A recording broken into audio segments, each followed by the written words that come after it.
Start करें। कल क्या डिस्कस किया हम लोगों ने? महाजनपद। और बेसिकली क्या था हम इसमें, 6ठी सदी ईसा पूर्व में जो है भारत की और विश्व की राजनीतिक स्थिति, ये समझे इसलिए। ठीक है। और किस कालखंड की बात कर रहे हैं हम? पूरा पूरा यहाँ पर बुद्ध कालखंड की बात कर रहे हैं। और उसमें जो सबसे पहले देखना क्या है होता है हमें, राजनीतिक, उसके बाद फिर उसकी अर्थव्यवस्था देखेंगे, और उसके बाद उनकी समाज और उसका धर्म दर्शन वाला, तब उसमें आएगा बौद्ध और जैन धर्म, और जो कुछ भौतिक संप्रदाय जो अन्य जो है वो भी। ठीक है, इसकी बात करेंगे। तो कल मैंने जो डिस्कस किया उसमें दो स्थिति है, एक गणराज्य भी है और दूसरा क्या है, महाजनपद है। ठीक है, तो गणराज्य या फिर जो है महाजनपद, उनका उदय, इनकी बात किए थे हम लोगों ने। ये हम लोग क्या है, इनकी बात किए थे ये। उसके बाद फिर जो है गणराज्य और क्या है, महाजनपद। तो कितने गणराज्य की बात की हम लोगों ने? कितने? 10 गणराज्य। कितने गणराज्य है? 10 गणराज्य है। और उसके बाद दूसरा क्या है, 10 और 5 जो बताया था मैंने, उत्तर पश्चिमी क्षेत्र में भी क्या है, 5 गणराज्य है। और उसके बाद फिर जो है इस तरफ जो बौद्ध गण से जानकारी मिलती है वो कितने हैं, 10 गणराज्य है। तो कुल मिलाकर देखें तो क्या है, 15। तो उनमें से मुख्य क्षेत्र क्या है, एक गंगा के तराई वाले क्षेत्र है, हिमालय के तराई वाला क्षेत्र बेसिकली, और दूसरा क्या था उस समय, जो उत्तर पश्चिमी क्षेत्र में है। ठीक, उत्तर पश्चिमी क्षेत्र। एक सेकंड।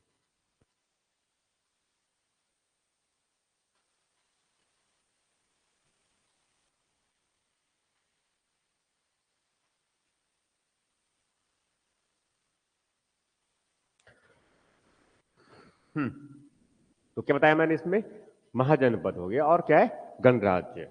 अब गणराज्य मतलब कौन कौन सा बताया मैंने, प्रमुख कम से कम 10 गणराज्य, बस 2 मिनट में लेते हैं। एक क्या है, कपिल वस्तु का जो है शाक्य बताया मैंने। एक क्या है, कपिल वस्तु का शाक्य। इसी शाक्य गणराज्य में भगवान बुद्ध का जन्म हुआ, इसीलिए भगवान बुद्ध को शाक्य मुनि भी कहते हैं। ठीक है, भगवान बुद्ध को शाक्य मुनि कहते थे ये। ठीक है, आगे चल करके जो है इस कपिल वस्तु के जो शाक्य हुआ करते थे, उनको जो है कौशल के शासक प्रसेनजीत के पुत्र विदुदाब ने जो है उसको अपने राज्य में मिला लिया। कौशल किन की बात कर रहा हूं, कौशल एक महाजनपद ऑलरेडी हुआ करता था, बड़ा शक्तिशाली था। ठीक है, फिर दूसरी दूसरी गणराज्य, दूसरे क्या है, वैशाली के लिच्छवी। दूसरे क्या है, वैशाली के लिच्छवी। ये लिच्छवी जो है बहुत महत्वपूर्ण गणराज्य हुआ करता था। ठीक है, जिनकी राजधानी जो है, एक राजा हुआ करता था विशाल, उसने एक नगर की स्थापना किया जिनको कहते थे विशाल, वैशाली नगर। ठीक है, विष्णु पुराण में भी इस वैशाली का उल्लेख बार बार मिलता है। यह वाल्मीकि रामायण में भी जो है इस वैशाली का उल्लेख, उसमें एक इक्ष्वाकु वंश के जो है राजा हुआ करते थे विशाल, उसने स्थापित किया था इस नगर को, ऐसा जानकारी हमें मिलती है। ठीक, तो लिच्छवी गणराज्य बहुत महत्वपूर्ण था। ये बहुत प्रसिद्ध थे अपने लोकतांत्रिक मूल्य है उसके लिए। कौन सा, लिच्छवी के जो गणराज्य थे वो, वैशाली के जो लिच्छवी गणराज्य थे वो। ठीक है, इसमें जो है उसके विशेष रूप से इनकी जो है न्याय की व्यवस्था जो है, 7 अधिकरण हुआ करते थे इनकी न्याय व्यवस्था में। 7 अधिकरण का मतलब नीचे से लेकर के ऊपर तक व्यवस्था हुआ करता था। 7,700 जो है इस तरफ उसके राजा हुआ करते थे। इसका मतलब जितने राजा सब जितने प्रजा सब राजा, इस तरह का हुआ करता था। हालांकि आगे चल करके जो है वो मगध के शक्तिशाली शासक हुए, आगे चल करके इसमें अजात शत्रु बिंबिसार के बाद उसने इस वैशाली को जो है समाप्त कर दिया। ठीक, उसके बाद फिर एक गणराज्य बताया था मैंने, पावा के मल्ल गणराज्य। पावा के क्या है, मल्ल। पावा, ये फिर आगे चल करके जो है पावापुरी, ये बिहार में देवरिया डिस्ट्रिक्ट है वर्तमान में। वहां पर एक जगह का नाम है पडरौना। ठीक है, पडरौना भगवान महावीर से संबंधित ये बहुत महत्वपूर्ण जगह है ये। ठीक है, भगवान बुद्ध के जो है, जो उनका जो है अंतिम जीवन जो है, यही जो है कहां पर, पावा में, पावापुरी इसको कहते हैं ये। ठीक है, और आगे चल करके अगर जो अजात शत्रु है उसने इनको अपने राज्य में मिला लिया। ठीक, वैसे जो है कुशीनारा के मल्ल, कुशीनारा, कुशीनाय या कुशीनगर, ये भगवान बुद्ध से संबंधित बहुत महत्वपूर्ण नगर है ये। ठीक है, मतलब नवीन धर्म का जब उदय हुआ उसमें बहुत महत्वपूर्ण नगर रहा है ये। ठीक है, और रामायण में जो है ऐसा जानकारी मिलती है वाल्मीकि रामायण में कि लक्ष्मण के पुत्र हुआ करते थे चंद्रकेतु, वो मल्ल के ही वंशज थे, ऐसा माना जाता है।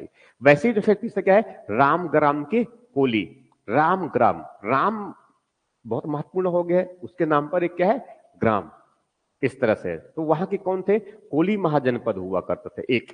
ठीक है, और कोली महाजनपद जो है इसमें भगवान बुद्ध ये वर्तमान, ये मान के चलो बिहार का जो है सबसे पूर्वी हिस्सा, जो गोरखपुर है ना बिहार में, ये उसी क्षेत्र में ऐसा हुआ करता था ये। और एक जो है सुमसुभ गिरी के जो है भग, छठवां गणतंत्र हुआ था सुमसुभ गिरी के भग।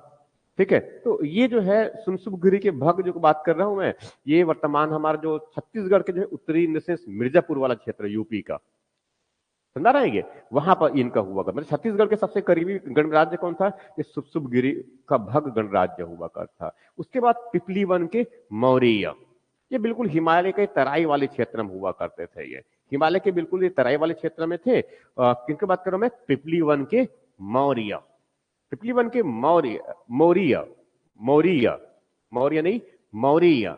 ठीक है, और ऐसा माना जाता है एक्चुअल में कि ये पिपली वन में जो मौर्य हुआ करते थे, ये छत्री नहीं बल्कि ये जो है दासी के पुत्र जो हुआ करते थे उनके द्वारा इनको जो है स्थापित किया गया था, ऐसा माना जाता है ये, समझ रहा है ये। जबकि बाकी और सब में क्या है, क्षत्रिय है।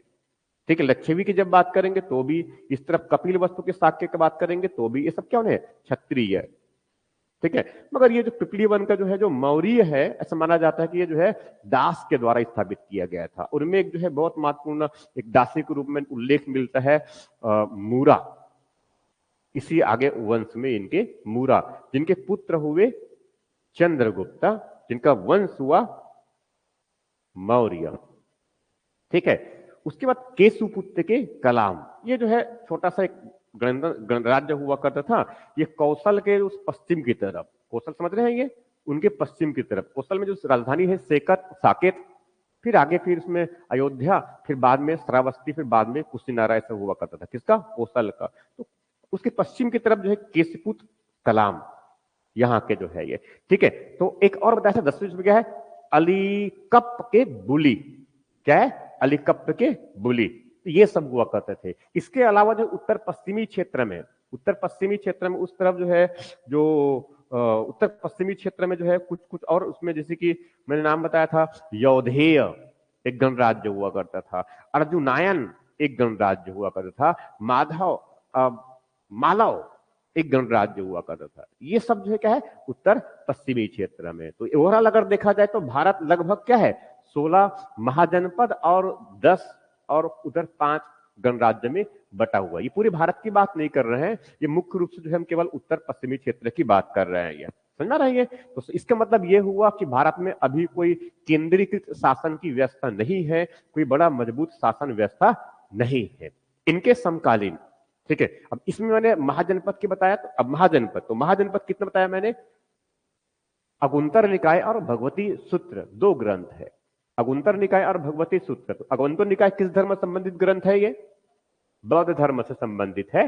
ठीक है, 5 निकाय है, 5 निकाय है, मध्यम निकाय है, दिघ निकाय है, और ये क्या है, अगुंतर निकाय। तो ऐसे जो है 5 निकाय, पीएससी 2020 में 5 निकायों के नाम लिखिए, प्रश्न ऐसा पूछा था बस ये। ठीक है, तो किसके नाम बताया मैंने, तो 5 निकाय है, ये बिल्कुल ध्यान में रखना है, 3 पीटक है, ये बिल्कुल ध्यान में रखना है, ये आगम भी है और निगम, ये सब ग्रंथ है बौद्ध धर्म के ये। ठीक है, एग्जाम में ये सब पूछते हैं प्रारंभिक परीक्षा में। ठीक है, अब थोड़ा सा हम लोग प्री ओरिएंटेड ढंग से थोड़ा करना शुरू करेंगे और तथ्यों को ज्यादा फोकस करेंगे, पूरी सब्जेक्ट को एक साथ में धीरे धीरे करके, समझ जो कह रहा हूं मैं ये। ठीक है, तो प्री के लिए कोई कसर छूटना नहीं चाहिए, तो उसमें तथ्यों को हम ज्यादा याद करने का प्रयास करेंगे। 16 महाजनपद बताया मैंने, जिनमें जो है एक जानकारी किससे मिलती है, बौद्ध ग्रंथ है कौन सा, अगुंतर निकाय है, दूसरा क्या है, जैन ग्रंथ है भगवती सूत्र। तो कॉमन सेंस यूज कर रहे हैं हमें कि बौद्ध ग्रंथ जो है सामान्यतः पहली सदी के पूर्व जितने भी बौद्ध धर्म के ग्रंथ लिखे गए, वो सब के सब किस में लिखे गए हैं, प्रथम प्राकृत में लिखे गए हैं। और प्रथम प्राकृत का मतलब क्या होता है, पाली। प्रथम प्राकृत का मतलब क्या होता है, पाली। और वैसे जो है दूसरा जो बता रहा हूं मैं, अब बौद्ध ग्रंथ में बहुत सारे हैं, बौद्ध ग्रंथ में बहुत से हैं ये, ठीक है, जैन ग्रंथ में जो है दो तो कम से कम मैं याद करवा दिया हूं लगभग, एक परिषष्टि पर्व है और दूसरा क्या है, भगवती सूत्र। इनके लिए क्या है, दूसरी प्राकृत, जिनको प्राकृत ही कहते हैं। वैदिक संस्कृत से जो है प्रथम प्राकृत के रूप में पाली, भारत में विकास भाषा का, उनमें वैदिक संस्कृत से क्या है, पाली, पाली के पास दूसरा जो वैदिक संस्कृत, उसी उसी पाली और वैदिक संस्कृत से दूसरा आम बोलचाल की भाषा, स्थानीय आम लोग इसका प्रयोग करते हैं, कौन सा, प्राकृत, कौन सा है, प्राकृत। तो इस तरह से समझना है एक्चुअल में हमें ये, ठीक है। अभिषेक, तमन्ना मैडम और हेमलता मुझे मैसेज कर देंगे कि उधर मेरी आवाज ठीक ठाक पहुंच रही है, ठीक है। और उसके बाद फिर जो है, हाँ तो क्या डिस्कस किया मैंने, गुड इवनिंग। अब उसके बाद फिर जो है क्या है, तो हाँ, तो अब क्या है उसमें, तो अगुंतर निकाय, तो मैं जो 16 महाजनपद जो कह रहा हूं वो परिषष्टि पर्व और भगवती सूत्र और इस तरफ जो अगुंतर निकाय, 16 महाजनपद को उल्लेख दोनों में है, मगर दोनों में नाम में अंतर है ये, क्योंकि एक भाषा जो है पाली है और दूसरा का क्या है, इस तरफ प्राकृत। तो भाषागत अंतर का भी प्रभाव पड़ रहा है, मगर साथ में कुछ तो है थोड़ा सा मतलब अलग है, जैन में अलग है और ये वाले में अलग है, समझा रहे हैं ये। मगर 16 महाजनपद, तो हम लोग जो मैंने जो डिस्कस किया कल, वो एक्चुअल में अगुंतर निकाय का है ये, वो क्या है, अगुंतर निकाय, ठीक है। तो उसमें क्या बताया मैंने, एक अंग महाजनपद है, अंग महाजनपद भारत का सबसे पूर्वी महाजनपद है, तो बताया था मैंने ये, बस उसको 2-3-5 मिनट हम रिवीजन लेते हैं, उनको याद करने के बेसिस पर ये क्वेश्चन जो आता है उसको मैच द कॉलम करके क्वेश्चन आता है, ये राजधानी को लेकर के ये प्रश्न कभी कभी ये भी पूछा गया है, प्रश्न कभी कभी ये भी पूछा गया है कि भगवान बुद्ध ने अपने जीवन काल में किन किन महाजनपदों पर प्रवास किया था। तो दिमाग लगाना है हमेशा, भगवान बुद्ध जो है ठीक है पैदल हस्त पुष्ट थे, पैदल ही घूमते रहते थे ज्यादातर, वो वर्षा ऋतु को छोड़कर ज्यादातर वो जो है बिना रात में एक जगह पर बहुत लंबा रुकते नहीं थे। ये अलग बात है कि हिंसांग बताता है 7वीं सदी में आकर के वहां छत्तीसगढ़ में सिरपुर आए थे और 3 महीने तक यहाँ पर रुके थे। हालांकि भगवान बुद्ध का इतिहास इस तरह का नहीं है कि एक ही जगह पर इतना लंबा समय जो है वहां रुका हो सकता है सिरपुर बहुत महत्वपूर्ण विश्वविद्यालय था उस समय, तो वहां रुक गए हो, ये भी हो सकता है। इसी वजह से जो है आगे जो है महाशिवगुप्त बलार्जुन के समय, सिरपुर के पांडु समय जो है जानकारी मिलता है, हिंसिंग बताता है कि अशोक ने भी जो है यहाँ पर बड़ी मात्रा में महाविहार और वो स्तूप वगैरह बनवाए थे। हालांकि अब उसकी कोई जानकारी हमें नहीं मिलती, कोई अवशेष हमें नहीं मिलती है, इस तरह ध्यान में रखना है। तो किसकी बताया मैंने, तो सबसे पूर्वी महाजनपद, ठीक है, ऐसे ध्यान में रखना है एक्चुअल में। इसको मैं थोड़ा सा बस आपको समझने के लिए बस बता दे रहा हूं मैं, आपके दिमाग में इस तरह फ्रेम बनना चाहिए, ये फ्रेम बनना चाहिए कि ये जो है इस तरह से, अगर इसको ऐसा मैं थोड़ा सा समझने के लिए भारत कह दूं, उत्तर पश्चिम समझ में आ जाएगा ये। तो सबसे ऊपर में इस तरफ क्या है, कंबोज। अब इसको गेस करते चले, सबसे पूर्वी इस तरफ बताया मैंने अंग है, और यहाँ पर उत्तर पश्चिम में यहाँ पर मत्स्य है, यहाँ पर अवंती है, यहाँ पर अस्मक है, उधर में सबसे में क्या है, कंबोज, फिर गंधार, और यहाँ पर कौशल, और यहाँ पर पाटलिपुत्र, यानी पाटलिपुत्र और इधर आगे लेता हूं ऐसे, ठीक है, इस तरह से ये। तो दिमाग में यहाँ पर चेदी बताया था मैंने ये, ठीक है, और ये हमारा क्या है, छत्तीसगढ़ वाला क्षेत्र, इस तरह से। तो दिमाग में ऐसा रखना है एक्चुअल में, ये थोड़ा सा ऐसा क्षेत्र मान लो वो, ठीक है, इस तरह से ये। तो जब भी जैसे दिमाग में ये बातें आना चाहिए एक्चुअल में आपके, मैं अगर किसकी बात कर रहा हूं, मैं अंग की बात कर रहा हूं, तो भागलपुर वाला जो क्षेत्र है बिल्कुल दिमाग में आना चाहिए। बिहार का सबसे पूर्वी वाला क्षेत्र है वो गोरखनाथ वाला है ना, गोरखनाथ वाला, गोरखपुर, ठीक है, उसके उसी के आसपास क्षेत्र में ये, ठीक है। तो उसकी राजधानी क्या हुआ करता था, चंपा। ये चंपा बड़ा महत्वपूर्ण एक नगर हुआ करता था। अगर क्वेश्चन पूछ देगा कि 6ठी सदी से पूर्व के कुछ 5 प्रमुख नगरों का उल्लेख करे, विवरण दे, तो सीधे तौर पर ये सब महाजनपदों की राजधानी को बता सकते हैं, ये समझा रहे हैं। ये मुख्य परीक्षण क्वेश्चन इस तरह पूछते हैं, और मुख्य प्रारंभिक परीक्षण क्या है उनको, मैच द कॉलम, किसकी राजधानी है, भगवान बुद्ध ने कहां कहां प्रवास किया। भगवान बुद्ध जो है पैदल वैदल इधर उज्जैन की तरफ नहीं गए हैं, वो अंदर पहाड़ी जंगल की तरफ नहीं घूमे हैं, उधर उत्तर पश्चिम में नहीं घूमे हैं। इसका मतलब तक्षशिला कंबोज भगवान बुद्ध नहीं गए हैं, उज्जैन भगवान बुद्ध नहीं गए हैं, इस तरफ यहां तक कि अमरावती धान्य कटक के रूप में हुआ था वहां तक भी नहीं पहुंचे हैं। प्रश्न ऐसे पूछे हुए हैं, समझा रहे जो कह रहा हूं मैं ये। तो इस तरह के सोचना है एक्चुअल में वो। उसके बाद बताया मैंने कौन सा है दूसरा। अब ये जो चंपा जो महाजनपद नहीं रहे, वो ये अंग महाजनपद, अंग जो है महाभारत में एक जानकारी मिलती है। अंग के राजा जो है कौन, कर्ण हुआ करता था, अंग देश के राजा, ठीक है, कौन, कर्ण हुआ करता था, ये भी है। तो ऐसे देखो कई तरीके से है चीजों को एक साथ, कई अगर कान को पकड़ना है तो उसके पकड़ने के कई तरीके हो सकते हैं, हमें प्रारंभिक परीक्षा को निकालना है तो उसके लिए कई तरीके हो सकते हैं तथ्यों को याद करने के लिए। ठीक, अभिषेक मेरी बातें समझ में आ रहा है? Yes, all clear? क्लियर नहीं भाई, मेरी आवाज पहुंच रही है, क्लियर होगा तो फिर मेरी आवाज भी नहीं पहुंचेगा। ठीक है।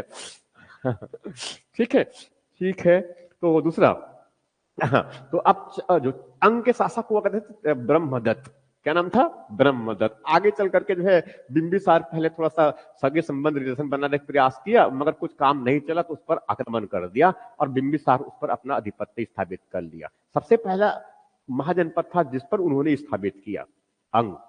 ठीक है, तो ये बिल्कुल ध्यान में रखना है। किसने मिला दिया उनको? बिंबिसार ने मिला दिया। उसके बाद फिर दूसरा महाजनपद और आगे वहां के शासक कौन है? ब्रह्मदत्त। उसके बाद क्या बताया मैंने? काशी। काशी जो है बहुत महत्वपूर्ण है, जानते हैं इसकी राजधानी हुआ करता था वाराणसी, बनारस, वाराणसी। और ये यहीं से जो है ये अपना क्या नाम है, वो जो भारत के प्रधानमंत्री है जो भी क्वाड में भाग लेने गए हुए हैं नरेंद्र मोदी, उनका जो है क्या है संसदीय क्षेत्र भी है। क्वाड का मीटिंग चल रहा है तो पता होगा, यूएनजीए का जो है भविष्य को लेकर के जो है चर्चा। ठीक है, ये थीम है किसका? संयुक्त राष्ट्र महासभा का। उसमें भारत में भाषण दिए है कल, तो ग्रुप में भेजा था, उनको सुन लेंगे क्या बातें कह रहे हैं भविष्य को लेकर के पूरी दुनिया की है। ठीक है, और जब एसी में से आएगा तो वही बातें कह देंगे आप लोग को। समझ रहे जो कह रहा हूं मैं? इस तरह से ये तो क्या है, तो ये वाराणसी, वाराणसी बहुत प्राचीन नगर है ये। और वाराणसी और उसमें साथ में क्या है? काशी। काशी में जो है विश्वनाथ मंदिर भी है, जानते हैं ये? काशी में क्या है? विश्वनाथ मंदिर। विश्वनाथ मंदिर मतलब किसकी बात कर रहा हूं? भगवान शिव वाला भी है। ठीक, ये ध्यान रखना है। ये भगवान बुद्ध जो है यहाँ पर जो है कई बार गए थे, ये भगवान बुद्ध जो है यहाँ पर कई बार गए थे ये। ठीक है, उसके आसपास का क्षेत्र है, थोड़ा आसपास क्षेत्र में कौन सा? सारनाथ, जानते हैं ये? ठीक है, सारनाथ। ठीक है, भगवान 6वीं सदी से पूर्व भगवान बुद्ध ने क्या है वही, तो सारनाथ क्या है? बड़ा एक नगर है ये।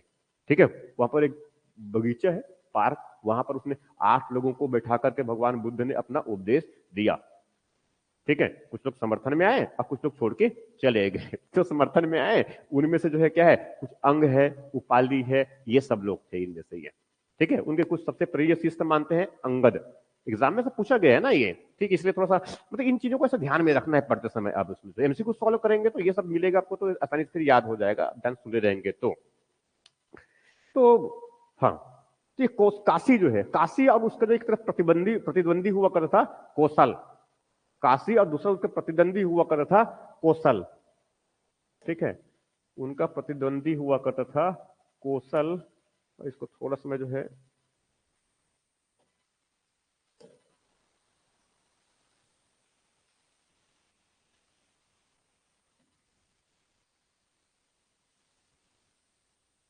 नहीं, यहां पर नहीं है, इसमें इसमें नहीं है, भूल गया था। ठीक है, तो किसके बताया मैंने?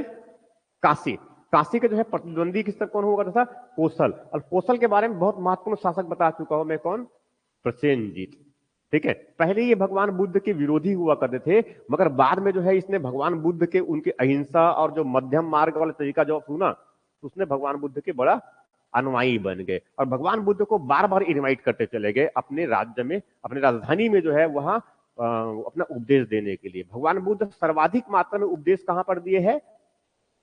कौशल में दिए हैं। एग्जाम में कई बार पूछा गया है ऐसा, समझा रहा ना? ये उन चीजों को मैं हाईलाइट करने का प्रयास कर रहा हूं जो प्रश्न पूछे गए हैं डायरेक्टली ये। ठीक है, अब कौशल में जो है, कौशल जिनकी राजधानी पहले जो है साकेत हुआ करता था, बाद में फिर अयोध्या सरयू नदी के किनारे है, जानते होंगे। ठीक है, उसके बाद में फिर जो है इसका राजधानी श्रावस्ती हो गए और बाद में फिर जो है कुशीनारा, बदलता गया है ये। पहले बहुत महत्वपूर्ण शासक मैंने बताया था कौन सा है? प्रसेनजीत। बाद में इसका जो है धोखे से लिच्छवी गणराज्य ने, धोखे से नहीं जानबूझकर के लिच्छवी गणराज्य के लोगों ने एक दासी से उनका विवाह करवा दिया और उसका जो है पुत्र हुआ विदुदाब। जब इनको पता चला तो उसने अपने पिता को कैद कर लिया, अपने घर, माताराम को घर से निकाल दिए और खुद जो है लिच्छवी पर उसने आक्रमण कर दिया कि हमसे धोखे से शादी कर, मतलब धोखे से जो है मुझे इस तरह से, मतलब ऐसा हुआ, ऐसा कर, समझ पा रहे हैं? ठीक है, तो ये इसीलिए उसने पूरे गणराज्य को खत्म कर दिया बड़ी मात्रा में। कई गणराज्यों को इसलिए खत्म किया किसने? विदुदाब। बड़ा शक्तिशाली था ये, मगर शक्ति का दुरुपयोग कह सकते हैं गणराज्य को समाप्त करने के लिए। यहां तक हो गया। ठीक है, उसके बाद फिर मैंने बताया वज्जी। वज्जी, वज्जी, वज्जी, ठीक है। तो वज्जी, तो वज्जी, वज्जी जो है ऐसा माना जाता है कि ये जो है संघ के रूप में काम करता था। क्या है? संघ के रूप में ये, ठीक है। और ठीक है, वज्जी, और यही जो है इनका राजधानी क्या था? वैशाली इनका प्रमुख हुआ करता था। कौन सा है? वैशाली। लिच्छवी बताया हूं मैंने ऑलरेडी इसमें, ठीक है। और एक आगे आगे ले रहा हूं मैं, ये एक है मल्ल, ठीक है, मल्ल, ठीक है। ये महाजनपद की बात कर रहा हूं ना, मल्ल। तो मल्ल की राजधानी जो है, इसमें भी जो है ये अलग अलग जो है थोड़ा थोड़ा कुछ, सबका कुलीन तंत्र वाला है। गणराज्य जो है मगर कैसा है? कुलीन तंत्र वाला है ये, ठीक है। तो कुशी नारा या कुशी नगर, और दूसरी राजधानी इनका पावा, पावापुरी। ये बहुत महत्वपूर्ण नगर है सर, जितनी बात करो ना, ये बहुत महत्वपूर्ण नगर है ये, ठीक है। भगवान बुद्ध के जो है उनका महापरिनिर्वाण, एक निर्माण, एक निर्वाण है, और दूसरा बात कर रहा हूं महापरिनिर्वाण। समझ रहे ना? ये वो यही कुशीनारा के आसपास में, यही इसी गणराज्य में हुआ था ये। महापरिनिर्वाण का मतलब उनका अंतिम शरीर त्याग दिए, ऐसे माना जाए उनको, ठीक है। उसके बाद चेदी, या कोई बोलते हैं चेती भी कहते हैं। क्या है? चेदी या चेतीय, ठीक है। ये बताया था मैंने कौन सा? बुंदेलखंड वाला क्षेत्र। अब बुंदेलखंड मतलब कौन सा बात कर रहा हूं मैं? झांसी। बुंदेलखंड मतलब कौन सा? झांसी वाला क्षेत्र। बुंदेलखंड एक ज्योग्राफिकल एरिया है, ज्योग्राफिकल रीजन है, एक भूगोल, एक प्राकृतिक प्रदेश है। भूगोल में एक, भूगोल में क्या है? बंगेलखंड, और उसके ऊपर उस तरफ नहीं, इधर बघेलखंड, फिर क्या है? बुंदेलखंड, फिर भांडेर, फिर मालवा, फिर उधर अरावली, इस तरह से। तो ये ज्योग्राफी ऐसा ही है। तो ये थोड़ा सा क्या है? जंगली वाला क्षेत्र है। तो यहां पर ना तो ये बाहर जा सकते हैं और ना ही कोई अंदर आ सकते हैं। अंदर आएगा तो अंदर ही जो है जनजाति उनको सब कुछ साफ कर देंगे उनको, इसीलिए कोई अंदर जाता भी नहीं है। और ये जो है ऊपर की तरफ जो मैदानी क्षेत्र में है उसकी तरफ भी ये नहीं जाते। उनका राज्य क्या है? जंगल में सुरक्षित है ये। समझा रहे हैं? इस तरह का ये किनकी तरह?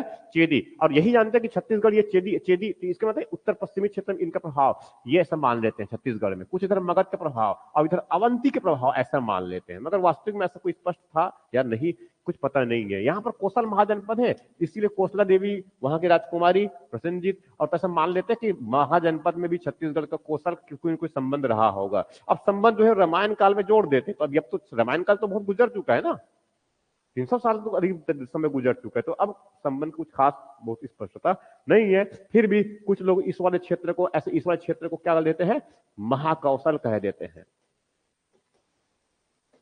क्या है? महाकौशल, ठीक है।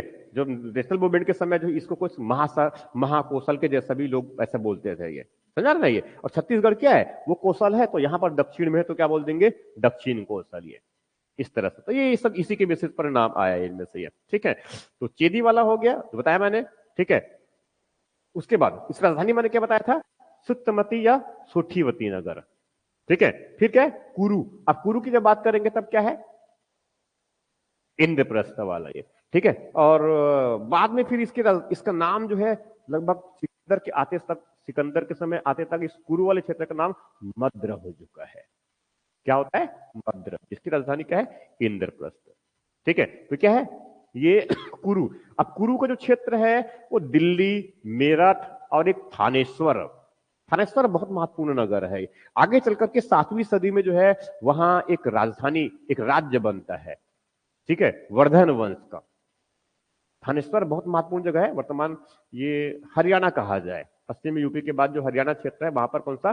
थानेश्वर। में जितने नाम मैं यूज कर रहा हूं सब एग्जाम में आए हैं, इनको बिल्कुल ध्यान में रखेंगे। ये थानेश्वर हालांकि जो अभी भी उनका छोटा नगर है, दिल्ली है, मेरठ है, और मेरठ और इस तरफ थानेश्वर हरियाणा में ये, ठीक है। तो ये जो है थानेश्वर जो कह रहा हूं मैं, ये अभी छोटा नगर है, मगर आगे चल करके जो है 7वीं सदी में जो है एक वंश, कौन सा? वर्धन वंश, और उसमें महत्वपूर्ण जो है शासक हर्षवर्धन, उसकी राजधानी हुआ करता था ये, ठीक है। तो ये उस समय ध्यान में रखना है आपको वो, ठीक है। तो किसका बताया मैंने? ये क्या है? कुरु, ठीक है। उसके बाद पंचाल, थोड़ा वो थोड़ा सा और पश्चिमी यूपी में ही क्या है? कौशाम्बी, नहीं नहीं, क्या? पंचाल, पंचाल, पंचाल महाभारत काल में जानते हैं, पंचाली वाला सेगमेंट, ठीक है। तो इसके बाद तो अब हम 6ठी सदी से पूर्व की बात कर रहे हैं। इसके दो राजधानियां हुआ करते थे इनके, उत्तरी पंचाल और दक्षिणी पंचाल। अहिछत्र बरेली के पास यूपी में है, ठीक है, वो अहिछत्र राजधानी, और दूसरा जो है फर्रुखाबाद, थोड़ा दक्षिण में है उनका ये। बरेली थोड़ा ऊपरी हिस्सा है और दूसरा क्या है, फर्रुखाबाद यूपी का ये, ठीक है। थोड़ा मैप अगर दिमाग में रखेंगे तो काफी सारी चीजें जो है क्लियर होता चला जाएगा। उसकी राजधानी हुआ करता पहले अहिछत्र बरेली के पास, और दूसरा फर्रुखाबाद के बाद क्या है, कांपिल्य। एग्जाम में कई बार पूछा गया है यह। उसके बाद फिर जो है मत्स्य या मच्छ,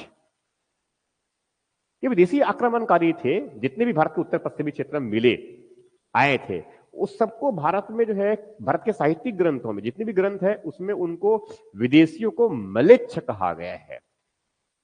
क्या कहा है, मलेच्छ, शब्द याद रखेंगे। ये क्या है, मलेच्छ। विदेशी आक्रमणकारी जो हुए हैं उनको भारत में जो साहित्यिक ग्रंथ है हमारा, उन सब में क्या कहा गया है, मलेच्छ। 4ठी सदी ईसा पूर्व में जो है, 4ठी सदी ईसा पूर्व में जो है, ईसा पूर्व में जो है ये अष्टाध्यायी जिसकी रचना पाणिनि ने की है, उसमें मलेच्छ शब्द मिलता है। ये विदेशी जो आक्रमणकारी हुए ना, उनके लिए क्या मिलता है, मलेच्छ मिलता है ये, ठीक। क्या मिलते हैं उनको, मलेच्छ, ठीक है। तो ये मत, ये कहां पर बात करें, वर्तमान जो राजस्थान के अलवर और जो जयपुर वाला जो क्षेत्र है, वहां पर कौन है, मत्स्य। राजधानी इनका विराटनगर, राइट, क्या है, विराटनगर। उसके बाद फिर एक जो है सूरसेन, एक क्या है, सूरसेन। और सूरसेन मतलब उसकी राजधानी क्या है, मथुरा, वेरी गुड, ठीक है, मथुरा, ठीक। उसके बाद फिर आगे जो है ऐसा मगध में मिल गए फाइनली देखा जाए तो वो। उसके बाद एक क्या है, अस्मक, ये सबसे दक्षिणी क्षेत्र में, इधर गोदावरी नदी किनारे वर्तमान तेलंगाना वाला जो क्षेत्र है, अस्मक। अस्मक, इसकी राजधानी क्या है, क्या है, पोटली, पोतना भी कह दे, जो भी है, ठीक है। तो क्या है, पोतन, पोतन, पोटली, ये भी जो है पोतन, ठीक है, एक ही हो गया है, अस्मक। ये ध्यान रखना है, ये गंगा के मैदानी क्षेत्र के बाहर है। प्रश्न ऐसे पूछा गया है, निम्नलिखित में से कौन सा महाजनपद जो है गंगा के मैदान के बाहरी क्षेत्र में है। प्रश्न ऐसे पूछा, कौन उसके अंदर है, कौन उसके बाहर। तो दिमाग को इस तरह से रख लेना है हमें ये, ठीक है। फिर किसके बताया मैंने, फिर क्या है, गंध, फिर क्या है, कंबोज, सबसे उत्तर पश्चिमी क्षेत्र भैया ना, कंबोज। और कंबोज की राजधानी क्या है, राजपुर। राजपुर, और एक नाम और मिलता है, हाटक। हाटक लिख लेंगे कहीं पर साइड में होगा तो, राजपुर या फिर हाटक। एग्जाम में भी मैच करने के लिए पूछ दिया गया है, एग्जाम में ये भी पूछ दिया गया है, मैच करने वाला इसमें ये, ठीक है। और हाँ, फिर उसके नीचे आएंगे आप पूर्वी पाकिस्तान में, अफगानिस्तान के उत्तर पूर्वी अफगानिस्तान में जो है कौन हो गया, कंबोज। और थोड़ा नीचे आएंगे तो क्या मिलेगा, पाकिस्तान में क्या मिलेगा, गंधार, ठीक है, जिसकी राजधानी क्या है, तक्षशिला। तक्षशिला तो जानते हैं बहुत प्राचीन नगर है, और विश्वविद्यालय विश्व का सबसे प्राचीन यही। वहां का जो 6ठी सदी के बाद नहीं, लगभग सिकंदर के समय वहां पर शासक हुआ करते थे अंभी, ये ध्यान में रखना है ये, ठीक है। और ठीक, तो क्या है, गंधार, ठीक है। तो और महाभारत में नहीं, रामायण में जानकारी मिलता है कि वहां पर जो है उस तक्षशिला का जो राज क्षेत्र है वो भरत के पुत्र को दिया था। भरत के जो पुत्र थे उनको तक्षशिला दिया गया, और राम के जो पुत्र थे लव और कुश, तो कुश को कहां दिया, दक्षिण कौशल, और उत्तर का क्षेत्र कौशल वाला लव, ऐसा।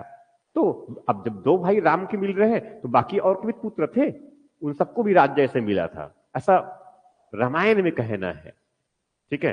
भगवान राम जो है जाने से पहले सब कुछ राज्य बंटवारा कर दिए अपने पुत्रों और अपने भाइयों के पुत्रों में, ऐसा माना जाता है ये, ठीक है। तो ये हो गया गंधार, और क्या है, कंबुज। अब फिर बच गया अवंती, फिर क्या है, अवंती। अवंती की 2 राजधानी बताया था मैंने, एक पहले क्या है, महिष्मति, फिर दूसरा उज्जैनी। महिष्मति और उज्जैनी। यहां के एक शासक का नाम बताया था मैंने, जो है चंद्रप्रद्योत, बताया था मैंने। चंद्रप्रद्योत बहुत शक्तिशाली था, उसने राज्य को बहुत ठीक ठाक मात्रा में विस्तार भी किया था, ठीक है। और मगध से हमेशा इनका जो है शत्रुता हुआ करता था, मगर एक बार बीमार पड़ गए और उसके बाद वहां जो मगध के जो राजा हुआ करते थे उसने अपने राजवैद्य को जो है इनके इलाज के लिए भेजा, ठीक हो गया, दोस्ती हो गया। हालांकि बाद में फिर दूसरा शासक हुए, उसने फिर जो है अवंती को भी इस राज्य क्षेत्र में मिला लिया। ठीक है, अवंती को भी इस राज्य क्षेत्र में मिला लिया। ठीक है, और फिर लास्ट टर्म बच गया इसमें अवंती। उसके बाद क्या है, वत्स न अवंती। ठीक है, ठीक है, अवंती। हाँ, तो क्या नाम बताया मैंने यहां पर, चंद्रप्रद्योत। ठीक है, इसकी राजधानी को मगध में मिला लिया, शिशुनाग वंश का शासक था शिशुनाग, उसने मिला लिया। ठीक है, एक कौन सा बताया मैंने, वत्स। एक कौन सा है, वत्स, वत्स महाजनपद, जिसकी राजधानी क्या है, कौशांबी। और कौशांबी, कौशांबी, ठीक है, कौशांबी। यहां एक शासक हुआ करते थे भगवान बुद्ध के समकालीन उदयन। भगवान बुद्ध के जो है समकालीन एक शासक और भगवान बुद्ध के अनुयायी भी थे, उदयन। ठीक है, कहां की बात कर रहा हूं मैं, वत्स की बात कर रहा हूं मैं ये। ठीक है, और अवंती की एक राजकुमारी हुआ करती थी स्वप्नवास वद्दता। अवंती की एक राजकुमारी हुआ करती थी स्वप्न वासवदत्ता। ठीक है, तो वासवदत्ता बेसिकली जो है उनका नाम हुआ करते थे जो उदयन के सपनों में आया करते थे। इस पर जो है एक उस समय के एक बड़े अच्छे साहित्यकार जो है माना जाता है कि उदयन जो है और इस तरफ जो वासवदत्ता है, दोनों में जो है प्रेम संबंध किस प्रकार से रहा, इसके एक नाटक रूप में जो है उसने प्रस्तुत किया था। ठीक है, एक नाटक रूप में प्रस्तुत किया था स्वप्न वासवदत्ता में। किसने, भास ने। तो भास कवि है ऐसा कह सकते हैं आप उनको, वो ये नाटककार है ये। ठीक है, और ये इसी समय की बात कर रहा हूं मैं। ठीक है, कौन सी रचना की बात कर रहा हूं मैं, भास।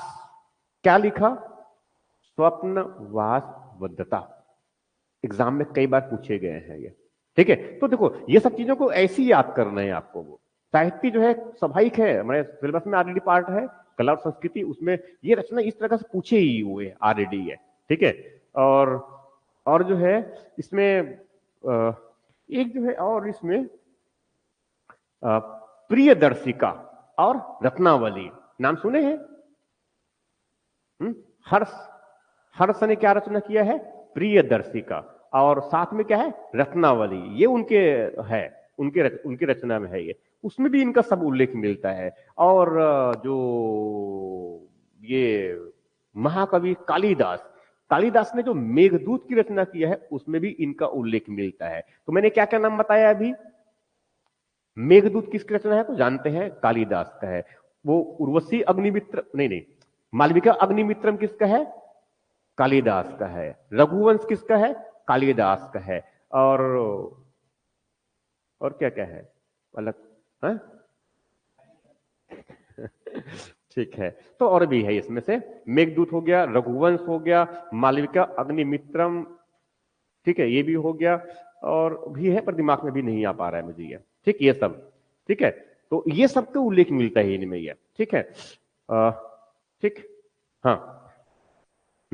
अब फिर क्या है, कौशल। कौशल के बारे में मैं काफी कुछ बता चुका हूं मैं। ठीक है, कौशल जो है क्या है, सरयू नदी के किनारे वाला है, साकेत राजधानी हुआ करता था। ठीक है, बाद में फिर अयोध्या, फिर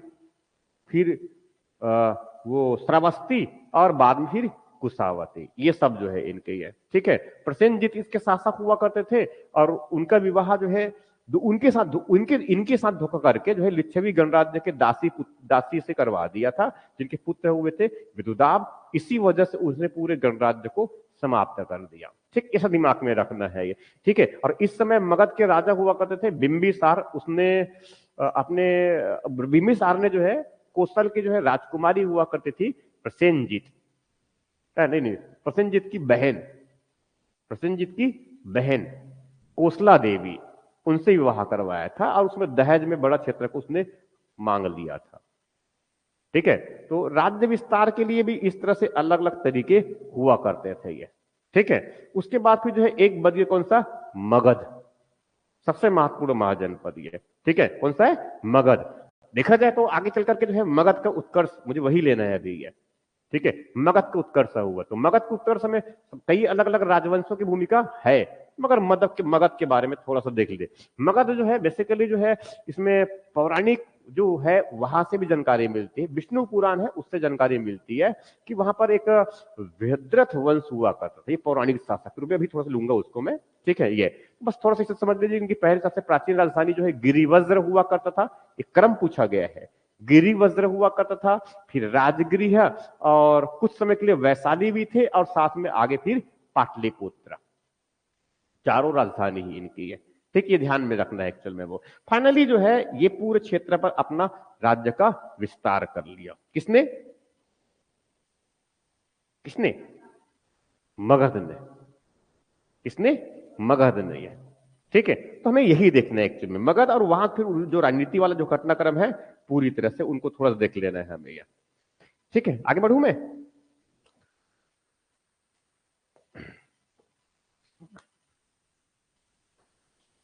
अब इस समय विदेशी आक्रमण भी हुआ है। इसी समय क्या हुआ है? विदेशी आक्रमण। और विदेशी आक्रमण कल मैं कुछ बताया हूं क्या उसके बारे में? कल मैं डिस्कस किया हूं ना, किए थे ना, ठीक है। तो उसमें देशी आक्रमण कौन कौन किए हैं? ईरानी है पहला, और दूसरा कौन सा है? वो यूनानी वाला। ये इतना बेसिकली है, ठीक। वो भी डिस्कस करूंगा अभी मैं, उसमें डिस्कस का मतलब उसको आगे बढ़ना है वहां से हमें, ठीक है। तो अब इसमें जो है, अब इसमें हम लोग डिस्कस करते हैं। इसमें डिस्कस करना है हमें मगध साम्राज्य का उत्कर्ष। क्या है? मगध साम्राज्य का उत्कर्ष। इसको मैं क्लियर कर रहा हूं मैं। इसमें मुख्य बातों को ले रहा हूं मैं ना अभी, ये मुख्य बातों को ले रहा हूं मैं। किसकी बात कर रहा हूं मैं?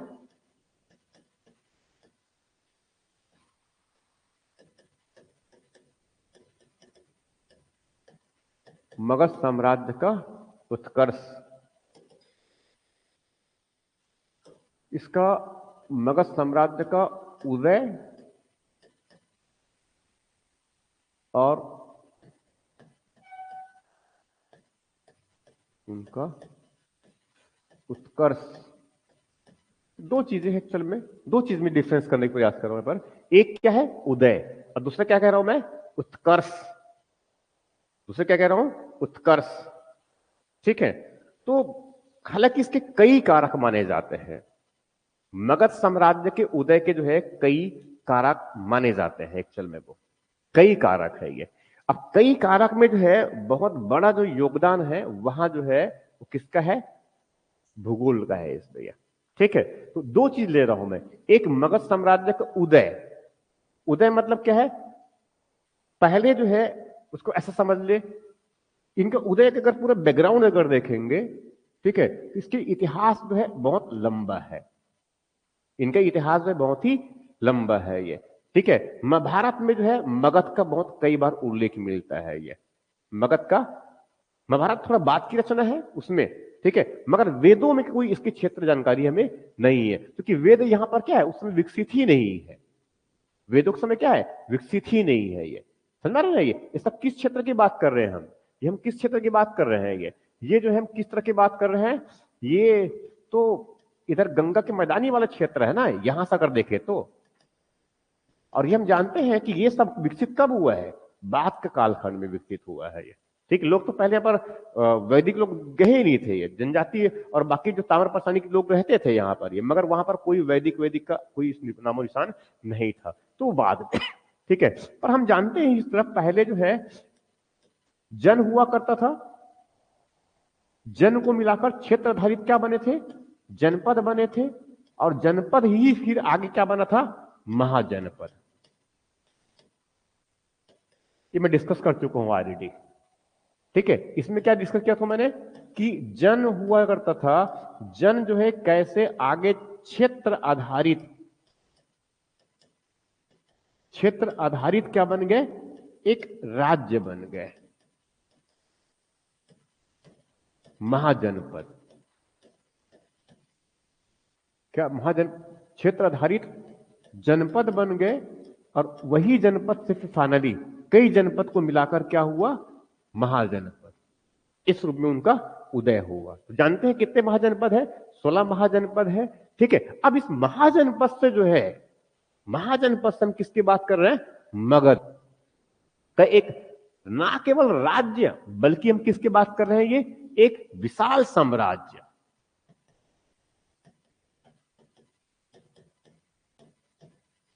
के रूप में उदय, इसकी बात कर रहा हूं मैं। विशाल साम्राज्य के रूप में उदय, उसकी बात कर रहा हूं। तो विशाल साम्राज्य के रूप में उदय, और उसके बाद वहां से उनका उत्कर्ष। उत्कर्ष मतलब एक चरम अवस्था की बात कर रहा हूं मैं, ये ठीक वहां तक पहुंचते तक। ठीक है, इसमें जो है कई अलग अलग कारकों की भूमिका है। इसमें जो है कई अलग अलग, कोई एक फैक्टर ही बस है ऐसा बिल्कुल भी नहीं है। इसमें सबसे पहले तो ये बताना है कि इसमें कई कारकों की भूमिका है। इसमें विभिन्न कारकों की भूमिका है, विभिन्न कारकों की इसमें भूमिका है ये। अब विभिन्न कारकों की भूमिका का मतलब ये हुआ कि कई इतिहासकार जो है कुछ इसके बारे में ज्यादा महत्वपूर्ण मान लेते हैं कि लोहा बहुत महत्वपूर्ण था, कोई कहते हैं कृषि आधारित अर्थव्यवस्था बहुत महत्वपूर्ण था, कोई कहते हैं व्यापार वाणिज्य बहुत महत्वपूर्ण था, कोई कहता है जो शासक है उसकी जो महत्वाकांक्षा है वो बहुत महत्वपूर्ण था, कोई कहते हैं लोहे का प्रयोग किया वो बहुत महत्वपूर्ण था, कोई कहता है वहां जो है जो भौतिक संसाधन थे उनके पास में वो बहुत महत्वपूर्ण था। समझ में आ रहा जो कह रहा हूं ये? तो ऐसे जो है कई अलग अलग कारक बताए हैं। ठीक है, मगर उनमें से हम केवल कोई एक कारक को ही हम महत्वपूर्ण माने ऐसा नहीं है, सभी की भूमिका महत्वपूर्ण है।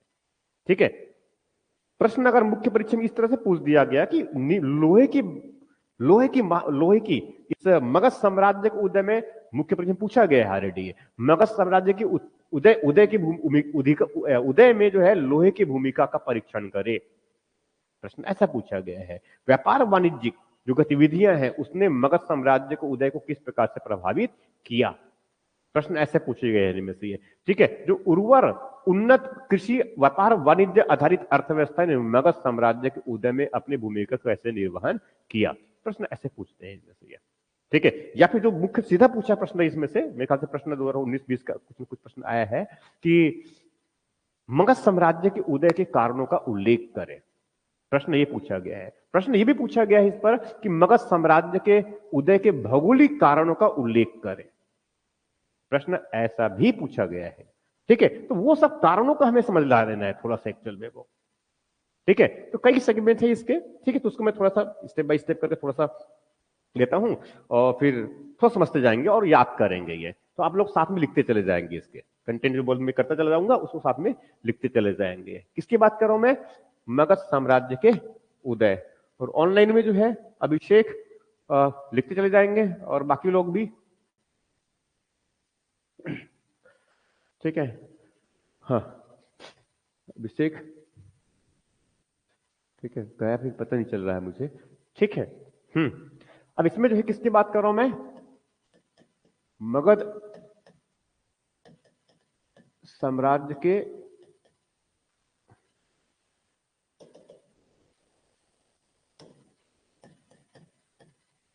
उदय के प्रमुख कारक। ठीक, तो बड़ा जो कारक है इनका, जो इनका भौगोलिक सुरक्षा और बेहतर इनकी सामरिक स्थिति, पहला जो कारक है इनका भौगोलिक, भौगोलिक इनकी जो है सुरक्षा और बेहतर इनकी सामरिक स्थिति। सामरिक स्थिति किनकी बात कर रहे हैं हम, मगध की बात कर रहे हैं। ठीक है, अब इसको ऐसा समझ लीजिए,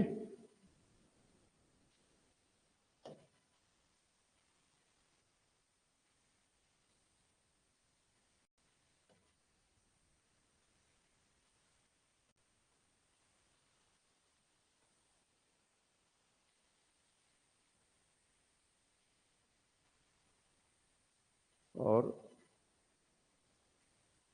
यहां पर क्या है, मगध, यहां पर क्या है, अंग, फिर इधर बाकी, और इधर इधर भी कुछ कुछ है, इधर भी कुछ कुछ है, ऐसे ही है। मगर ये एक्चुअल में देखे तो यहां से लेकर के यहां तक ये पूरा का पूरा क्या है, एक फर्टाइल लैंड है ये, ठीक है, उर्वर भूमि है ये, ठीक है। और इस तरफ जानते हैं यहां पर क्या है, ये झारखंड वाला क्षेत्र है, किसके राज्य क्षेत्र में है वो, मगध के राज्य क्षेत्र में है ये, ठीक है। तो दो इसमें कई सारे कई कारक, तो पहले मैं किसकी बात कर रहा हूं, इनकी भौगोलिक भौगोलिक सुरक्षा की बात कर रहा हूं मैं। ये भौगोलिक सुरक्षा का मतलब ये हुआ, एक तो जो पहली इनकी राजधानी जो हुआ करता था गिरिवज्र, ठीक है, वो 5 पहाड़ियों से घिरा हुआ था। इनकी जो राजधानी है पहली वाली है, कौन सा, गिरिवज्र। तो गिरिवज्र ये जो है 5 पहाड़ियों से घिरी हुई है, 5 पहाड़ियों से घिरी हुई है, इसीलिए इनको जो है पहाड़ी दुर्ग कहते थे, पहाड़ी दुर्ग, ठीक है। कोई आसानी से उसके राजधानी पर आक्रमण नहीं कर सकता। पहले राजधानी इसलिए इस तरह से दुर्गम जगहों पर बना लिए जाते थे, ये चारों तरफ से क्या है, घेर दिया जाता था इस प्रकार से ये, ठीक है। तो ये जो है बहुत आसान नहीं है, यहां पर जो है कोई आक्रमण, चाहे इधर अंग की तरफ से हो, चाहे इधर कौशल की तरफ से हो, या फिर इधर वज्जी और बाकी जो है कोई भी तरफ से उस पर आक्रमण कर देंगे, ठीक। एक तो ये था। बाद में जो है इसकी राजधानी जो बनाया गया कौन सा है, पाटलिपुत्र। बाद में जो राजधानी बनाया गया था पाटलिपुत्र, पाटलिपुत्र, पाटलिपुत्र जो है ये एक नदी दुर्ग है। पाटलिपुत्र क्या है, एक नदी दुर्ग। नदी दुर्ग का मतलब यह है कि 4 तरफ से नदियों से घिरी हुई है ये। एक गंडक है, और गंडक है, गंगा है, गंडक है, सोन और घाघरा। गंगा, गंडक, घाघरा और सोन। ये सब नाम बहुत इंपॉर्टेंट है, प्रारंभिक परीक्षा में ये सब पूछे हुए हैं ये, ठीक है।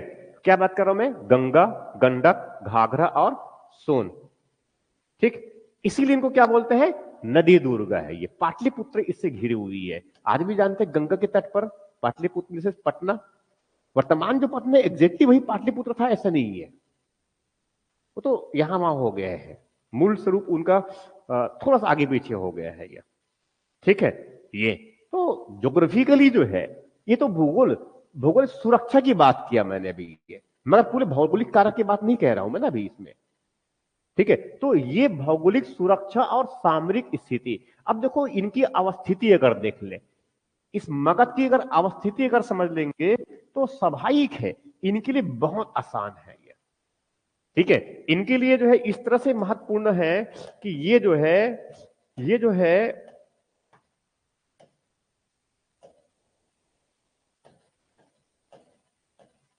अरे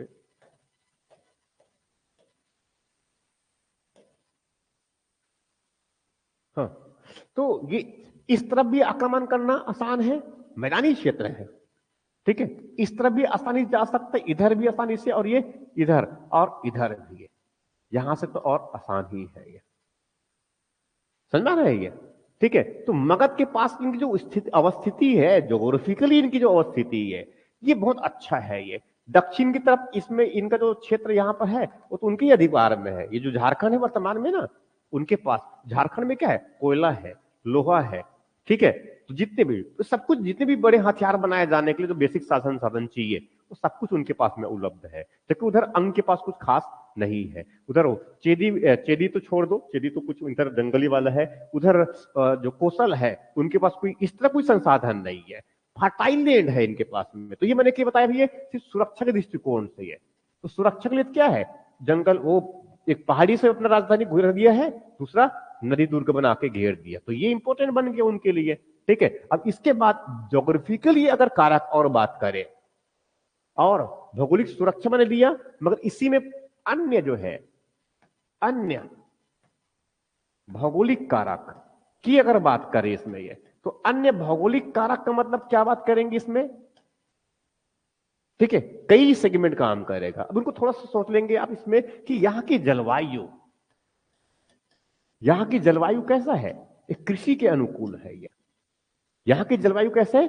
कृषि के अनुकूल है। अच्छी खासी बारिश है, वर्षा बहुत अच्छा है यहां पर, ठीक ठाक वर्षा है, बिल्कुल फर्टाइल लैंड है, उर्वर भूमि है यहां पर।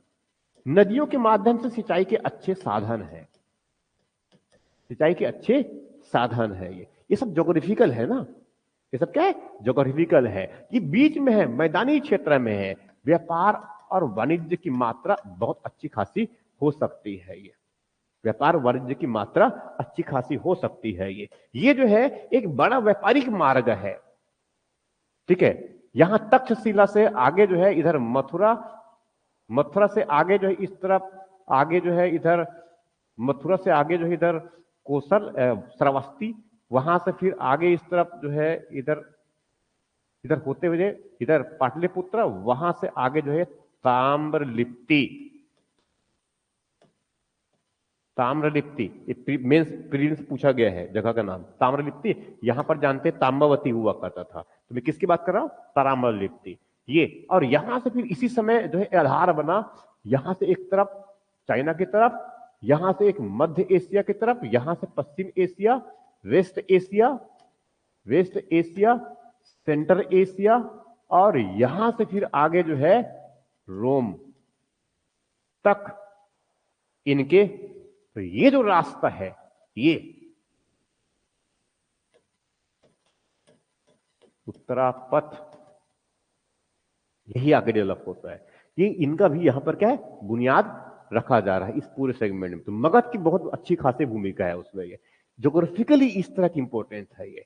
ठीक है, इसमें नदियां हैं, गंडक, सोन है, सोन तो नहीं, नदी गंगा है, गंगा नदी है। आज भी जानते हैं नेशनल वाटरवे नंबर 1 कौन सा है हमारा? यही है, इलाहाबाद से हल्दिया तक का। ठीक है, तो ये क्या है? दोनों है, एक तो राजमार्ग जैसा हो गया और साथ में क्या है? जल मार्ग। ये पूरी उनकी इकोनॉमी के लिए है ये। ठीक है, और इसको सपोर्ट कौन कर रहा है? इनका भूगोल। तो ये सब भौगोलिक कारक में अन्य उर्वर भूमि है, जलवायु है, ठीक है, और स्थल और जल मार्ग दोनों है ये। बाकी ये सब क्या है? बड़े नगर है ये सब बड़े मतलब ये सब ज्योग्राफिकल कारक है जिनके बेसिस पर इन सब की भूमिका। लोहे का प्रयोग जानते हैं, अच्छा खासा लोहा मिलता है इनको। यहां से क्या है? लोहा, लोहा है, कोयले है, जानते हैं उड़ीसा में बड़ी, उड़ीसा से झारखंड में बड़ी ठीक ठाक मात्रा में कोयला और लोहे। ठीक है, तो कई संसाधन मिलेंगे उनको, तांबा का भी संसाधन मिलेगा, उससे भी हथियार बना सकते हैं। हाथी, युद्ध के लिए क्या चाहिए? हाथी बड़ी मात्रा में मिलेगा, इसीलिए इनकी सेना में क्या है? हाथी। आगे चलकर इसने जो है इधर कलिंग पर भी अधिकार कर लिया, मगध जो है ये। पहले इस तरफ जो है, इसी क्रम में जो है इधर जो अभी पहले मैं सिर्फ फैक्टर समझ लो, फिर अलग राजवंश के बताऊंगा मैं ये। ठीक है, ठीक है, भौगोलिक। उसके बाद इनका बेहतर संसाधन, भौगोलिक, अन्य भौगोलिक कारक में ये तो बता दिया मैंने। अब इसी को दूसरी बातें क्या कह सकते हैं, आगे ले लू मैं।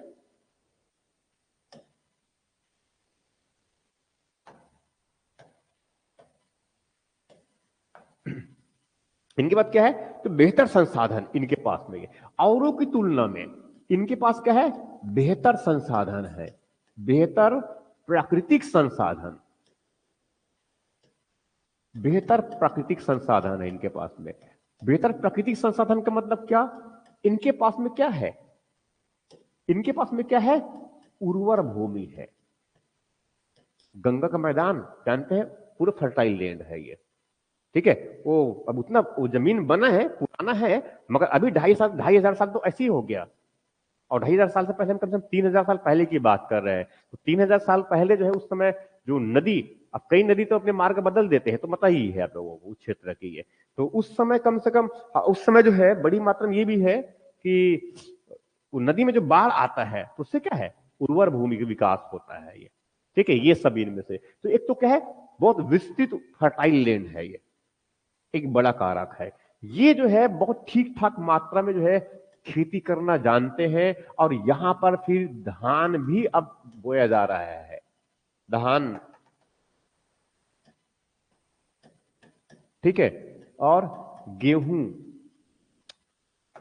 और क्या है, गेहूं और जौ, और क्या है, जौ। मतलब ये सब मुख्य रूप से इस क्षेत्र में ये सब जो क्या है, मतलब फसलों में क्या है, विविधता है।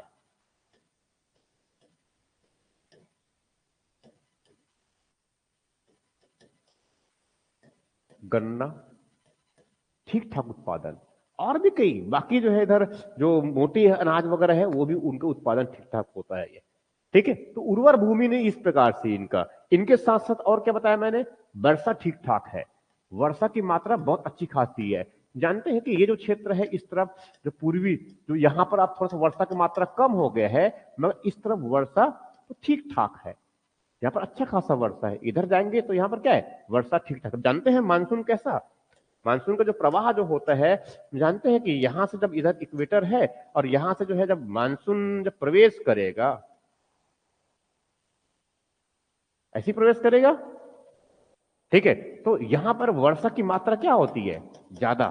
मगर जैसे जो है हमारा जो है, जो हमारा जो है, जो ये जो हमारा जो है इस तरफ जो आईटीसीजेड, जो आईटीसीजेड है, इनका जब आगे उत्तरोत्तर हो, इनका उत्थान होगा इस तरफ से ये, ठीक, इसमें क्या होगा, इनके साथ साथ जैसे आगे बढ़ते चले जाएगी तो यहां पर तो आर्द्रता ठीक ठाक रहेगा, मगर यहां पर आर्द्रता की मात्रा कम, तो यहां पर अब क्या है, उतना वर्षा की मात्रा कम। इसीलिए जो है लोग जो खेती बाड़ी करते थे बहुत ठीक ठाक मात्रा में, बहुत ठीक ठाक मात्रा में यहां पर खेती बाड़ी करते थे, वो उस जनसंख्या का इस तरफ पलायन हुआ है, ये हमें जानकारी मिलती है, समझ में ना ये। और कौन लोग है ये, खेती बाड़ी करने वाले लोग, इस तरफ उनका पलायन हुआ, ठीक। तो इस प्रकार से क्या है, खेती बाड़ी लोग वाले यहां पर ये, तो ये एक बड़ा कारण बन गया वर्षा, ठीक है। उसके बाद बने, और इसमें दूसरा सेगमेंट, और वर्षा हो गया, इस ज्योग्राफिकल है ये, ठीक है। इनके बाद क्या है, पूर्वी भूमि है, वर्षा ठीक ठाक है। अब उसके बाद प्राकृतिक जो जो संसाधन है, नहीं उसमें प्राकृतिक संसाधन ही कह देता हूं इनको मैं एक साथ में, प्राकृतिक संसाधन किस लिए, कृषि के लिए जो है विभिन्न प्रकार के उपकरण, विभिन्न प्रकार के उपकरण किससे बनाएंगे, लोहा से, तांबे से, ठीक है। और दूसरा इमारती लकड़ी, ये सब इनके पास बड़ी मतलब बहुतायत में है ये, बाकी के पास तो जंगल भी नहीं है, इनके पास क्या है, ठीक ठाक जंगल है, ठीक है। और वहां से जो है प्राकृतिक संसाधन में ये बता दिया मैंने, सब धातु है बड़ी मात्रा में, ठीक है। इनके साथ साथ जो है प्राकृतिक संसाधन के रूप में और इनके पास क्या है, वो वन्य जीव, और वन्य जीव के रूप में क्या है, हाथी, गज सेना तैयार करेंगे, ठीक है। आगे चल करके जो है इसने कलिंग पर भी अधिकार कर लिया, ठीक है, कलिंग पर भी अधिकार कर लिया। कलिंग जानते हैं ना ये, कलिंग पर अधिकार करने से जो है कहां तक पहुंच बन गया ये, पारादीप, ठीक है, कटक, वहां तक पहुंच गया, ठीक है। वहां से क्या है, इधर इनका विदेशी व्यापार, ठीक है। कलिंग बहुत महत्वपूर्ण रहा, बहुत महत्वपूर्ण और शक्तिशाली भी रहा ये, कारण विदेशी व्यापार उनका ये, ठीक है। इसीलिए कलिंग बहुत महत्वपूर्ण माना जाता है ये, ठीक है। इसीलिए आगे चल करके मौर्य में जो है, जब अशोक जब शासक हुआ तो उसने भी कलिंग जो बीच में छूट गया था, उसने फिर उस पर अधिकार कर लिया, इस तरह से ये। तो ये क्या है, ये कई इंपॉर्टेंट चीजें हैं एक्चुअली, ये ज्योग्राफी उनको सिक्योर कर रहा है ये, ठीक है। तो ये सब क्या है, भौगोलिक कारक, वर्षा बताया मैंने, फर्टाइल लैंड इनके पास में है, ठीक है। और खेती बाड़ी ठीक जानती ही है ये, ठीक। ये सब इनका तांबे के कई प्रकार के पास उनका भंडार है, लोहे के भंडार है, हाथी है, और लकड़ी ठीक ठाक मात्रा में है, याद हो गया ये, ठीक है। ये क्या है, भौगोलिक कारण। अब इसी प्रश्न अगर मुख्य परीक्षा में अगर पूछ दिया कि लोहे की भूमिका को समझाइए, तो लोहे बहुत महत्वपूर्ण कारक है इसमें, ये सेपरेट बेसिस पर लोहे की वजह से जो है खेती मात्रा में, खेती वित्ती का उत्पादन ठीक ठाक हुआ, और उन्नत कृषि आधारित वर्षा, कृषि आधारित कृषि, उन्नत कृषि ने, जिनमें रोपाई करना जानते हैं, रोपाई करना वो जानते हैं, कुछ छींटा बोते हैं और कुछ ठीक ठाक मात्रा में रोपाई करते हैं, उत्पादन बढ़ गया। ठीक है, रोपाई उत्पादन बढ़ गया, जिससे जो है सरप्लस प्रोडक्शन हुआ। सरप्लस प्रोडक्शन ने किसको बढ़ावा दिया? व्यापार को बढ़ावा दिया। व्यापार की वजह से और सरप्लस प्रोडक्शन लाने की वजह से उसमें और लोगों ने ज्यादा मेहनत किया। ठीक है, जिससे शिल्प और जो है दस्तकारी का विकास हुआ। ठीक है, बड़ी मात्रा में ये कपड़ों का उत्पादन करता है ये। ठीक है, बड़ी मात्रा में ठीक ठाक है कपड़ों का उत्पादन करता है। शिल्पकारी इनके बहुत उत्कृष्ट स्तर पर पहुंच गए हैं ये। ठीक है, उधर पश्चिमी क्षेत्र में जो रहते थे वो लोग भी इस तरफ आके बस गए हैं, क्योंकि यहां पर वर्षा कम, तो यहां पर जहां पर वर्षा है ठीक ठाक वहां पर ये लोग शिल्पकारी और कला और ये सब चीज का काम करते हैं ये। ठीक है, इस तरह से ये। तो इससे क्या हुआ कि इनके पास जो है उन्नत कृषि आधारित जो अर्थव्यवस्था और व्यापार और वाणिज्य जो है, उससे जो सरप्लस प्रोडक्शन हुआ, अपने तो उत्पादन किए ही किए, बाकी और क्षेत्र में उनका व्यापार किए। तो एक नगर से दूसरे नगर तक व्यापार, गांव से जो है इस तरफ उपनगर, उपनगर से बड़े नगर, वहां से फिर जो है आगे आंतरिक और बाह्य दोनों प्रकार की गतिविधियां। समझ रहे ना ये? तो इस तरह से इनकी क्या है, भूगोल ने इनको प्रभावित किया। ये क्या है? भूगोल ने इनको प्रभावित किया। ये तो मैंने एक सेगमेंट लिया, ये भौगोलिक सेगमेंट के रूप में ये। ठीक, उसके बाद फिर आगे इसमें ये दूसरा सेगमेंट इनका ये।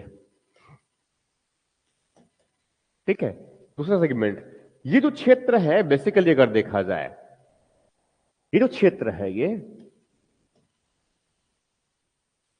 पूर्व वैदिक का क्षेत्र, सप्त सिंधु प्रदेश, उत्तर वैदिक काल में जो है जो विभाजित वाला क्षेत्र है हमारा, जल विभाजन वाला क्षेत्र, मतलब यमुना और इस तरफ सिंधु के बीच जो जल विभाजक क्षेत्र है ये अरावली पर्वत वाला, पता है ना ये अरावली। फिर क्या है? पश्चिमी गंगा का मैदान, मध्य गंगा का मैदान, पूर्वी गंगा का मैदान, यही हुआ बेसिकली ये। ठीक है, हम जानते हैं कि इस समय तक विशेष ये तो क्या है, वैदिक का क्षेत्र है, और यहां से लेकर यहां तक दोनों किसका क्षेत्र है? उत्तर वैदिक का क्षेत्र है। यही तक उनका विस्तार हुआ था ना, मध्य गंगा तक। अब पूरी चीज ये कहां फैल गया है?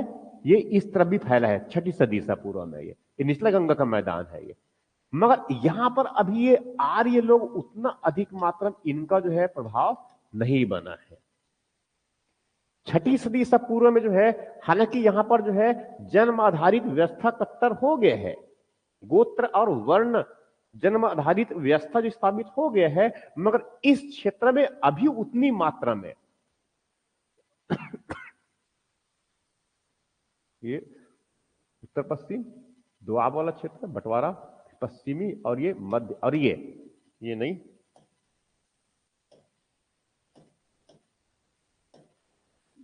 ये तो मगध बेसिकली क्या है? वो निचला गंगा का मैदान में है। मगध बेसिकली क्या है? निचला गंगा का मैदान। तो ये जो क्षेत्र है, यहां पर अभी आर्यों का उतना अधिक प्रभाव नहीं है, और आर्यों का अधिक प्रभाव नहीं होने की वजह से जो है वहां पर जो है जो रूढ़िवादिता है, रूढ़िवादिता का प्रसार कम है।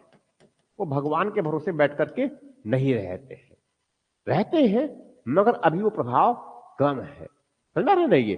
ठीक है, वो बहुत अधिक जो है उसमें रूढ़िवादिता नहीं है। रूढ़िवादिता नहीं है इसका मतलब वो जो है भगवान पर विश्वास करके नहीं बैठे रहेंगे कि वो आएगा और हमारा काम कर देगा, पूजन के हवन करेंगे। तो ये क्या है? खुद पर विश्वास करते हैं ये।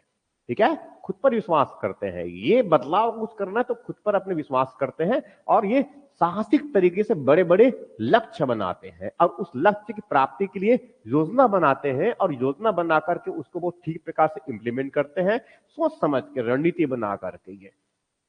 ठीक है, सोच समझ करके जो है रणनीति बना करके ये, रणनीति बनाकर जो है वो अपने क्षेत्र का विस्तार कैसे करना है ये। तो ये सब बातें, तो ये ऐसा छोड़ते नहीं है कि हम यज्ञ हवन कर लेंगे तब हमारा राज्य का विस्तार, तो यज्ञ हवन करके जब घोड़े छोड़ देंगे तब राज्य का विस्तार हो जाएगा, ये इस बात में बिलीव नहीं करते हैं। बल्कि क्या है, ये जो है कूटनीतिक तरीके से जो है शादी ब्याह करके भी अपने संबंध पे पहले दहेज में जमीन प्राप्त कर लिए, और बाद में अवसर मिलने पर उस राज्य को भी हड़पने से नहीं चूकते हैं ये। ठीक है, दूसरी तरफ अगर नहीं मिला, इधर शादी ब्याह का काम नहीं बना, तो क्या है, हड़प ही लो। आक्रमण करके ये दोनों तरह की बातें हैं, मेल मिलाप, दूसरा हड़पने का ये आक्रामक नीति है, दोनों तरह से ये। तो एग्जैक्टली अगर देखा जाए तो ऐसा क्यों सोचते हैं ये, क्योंकि इनके दिमाग में रूढ़िवादिता नहीं है, इनके दिमाग में रूढ़िवादिता नहीं है। और रूढ़िवादिता क्यों नहीं है, रूढ़िवादिता क्यों नहीं है, क्योंकि ये जो है क्षेत्र, ये जो निचला जो गंगा का मैदान है, उतनी बड़ी मात्रा में जो है वहां जो ब्राह्मणवादी जो प्रभाव है,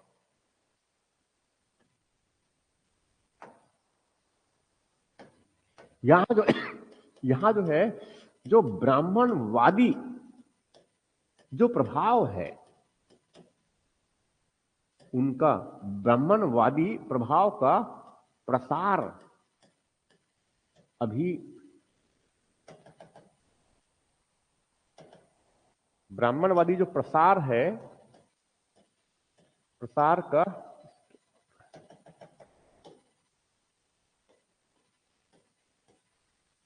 ब्राह्मणवादी प्रभाव का प्रसार का नहीं, प्रसार इनका सीमित है, इनका प्रसार क्या है, सीमित है। समझ में आ रहा है इसका मतलब क्या हुआ, इसके मतलब इनमें कट्टरता का भाव है, इसका मतलब क्या है, कट्टरता का अभाव है। ठीक है, खुद से प्रयास करेगा, ये क्या है, खुद से प्रयास करेगा, मतलब इसमें जो है लोगों को जो है अपना अपना जो है सपना खुद बनाने का, सपना खुद देखने का, भगवान को भरोसे छोड़ने वाला काम नहीं है। इसीलिए जो इसमें जो शासक हुए, इसीलिए इसमें जो शासक हुए सब के सब क्या है, साहसिक, साहसी और महत्वाकांक्षी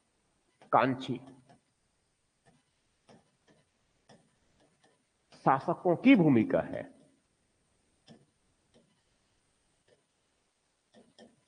इस मगध साम्राज्य के उत्कर्ष में ये कई अलग अलग जो शासक है, इनका बहुत अच्छा खासा भूमिका है। समझ आ रहा जो कह रहा हूं मैं ये, इस तरह से ये। अब इसमें साहसिक जो राजा है, इनके साहसिक और जो महत्वाकांक्षी जो शासकों की भूमिका, जो अलग अलग राजवंश से जुड़े हुए हैं, समझ रहे हैं ये एक सेगमेंट, इसी को आगे बढ़ाऊंगा फिर मैं अभी। ठीक है, इसमें एक चीज और जोड़ दे रहा हूं बस पहले मैं ये। ठीक है, दूसरी एक जो बताया मैंने अभी, सिर्फ ने ब्राह्मणवादी प्रभाव बताया मैंने ये। ठीक है, मगर एक बड़ा कारण ये भी है इस मगध साम्राज्य के उदय का, कि इनकी जो राजनीतिक व्यवस्था है, इनकी जो राजनीतिक व्यवस्था है, इनकी जो है जो सामाजिक व्यवस्था है, इसी क्षेत्र की बात कर रहा हूं, मगध वाले क्षेत्र की बात कर रहा हूं मैं।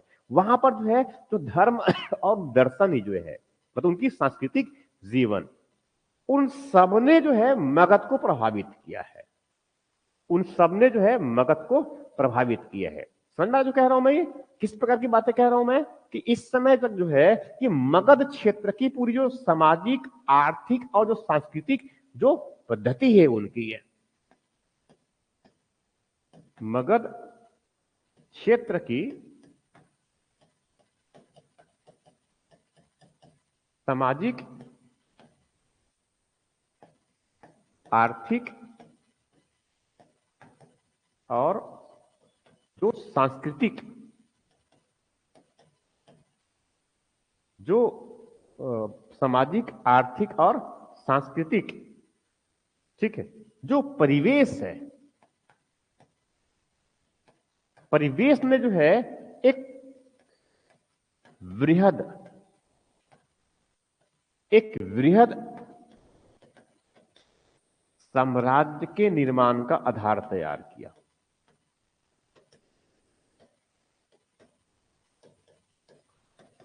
ठीक है, जैसे अब इस पर्टिकुलर क्षेत्र में ये, एक पर्टिकुलर क्षेत्र में ये, पर्टिकुलर क्षेत्र में जो है, तब जब इस तरफ उत्तर पश्चिमी क्षेत्र में ये है, उत्तर पश्चिमी क्षेत्र में विदेशी आक्रमण भी जानते हैं ऑलरेडी हम इसी समय 522 के आसपास से। तो उस समय जब ईरानियों ने जो है, हालांकि पहले साइरस ने आक्रमण किया था, वो सफल नहीं रहा, उसके बाद फिर जो है तब जब यहां पर डेरियस ने आक्रमण किया, डेरियस प्रथम और आगे फिर डेरियस द्वितीय ने आक्रमण जब किया, तब उस समय तक जो है, उस समय तक जो है उत्तर पश्चिमी क्षेत्र उसने अपना क्षेत्रप बनाया, उत्तर पश्चिमी क्षेत्र को उन्होंने अपना छत्रप बनाया, 20वां छत्रप कहते हैं। क्षत्रप, और इस पर नियंत्रण कहां से करते हैं? इस तरफ अपने जो है उस अखमनी राजवंश क्षेत्र से है। ठीक है, तो केंद्रीय स्तर पर राजा जो है बहुत दूर में है और क्षेत्रीय स्तर पर यहां पर क्या है, उस पर नियंत्रण किए हुए है ये।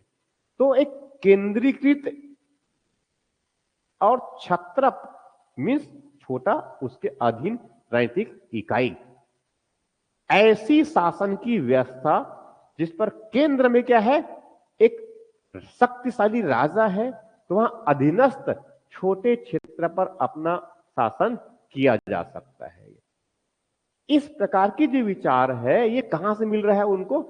ईरान इराक वाले क्षेत्र से, अखमनी राजवंश के क्षेत्र से ये सब पता चल रहा है उनको।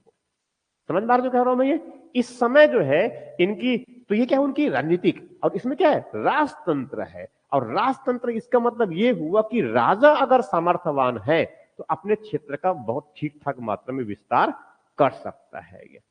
ठीक है, इनके साथ साथ दूसरी बहुत महत्वपूर्ण जो है इनकी जो समाज है, समाज में जो है अभी जो है रूढ़िवादिता का अभाव है। ये भगवान या भाग्य के भरोसे नहीं बैठता है, ये भगवान और भाग्य के भरोसे नहीं बैठता है, ये खुद से मेहनत करते हैं ये।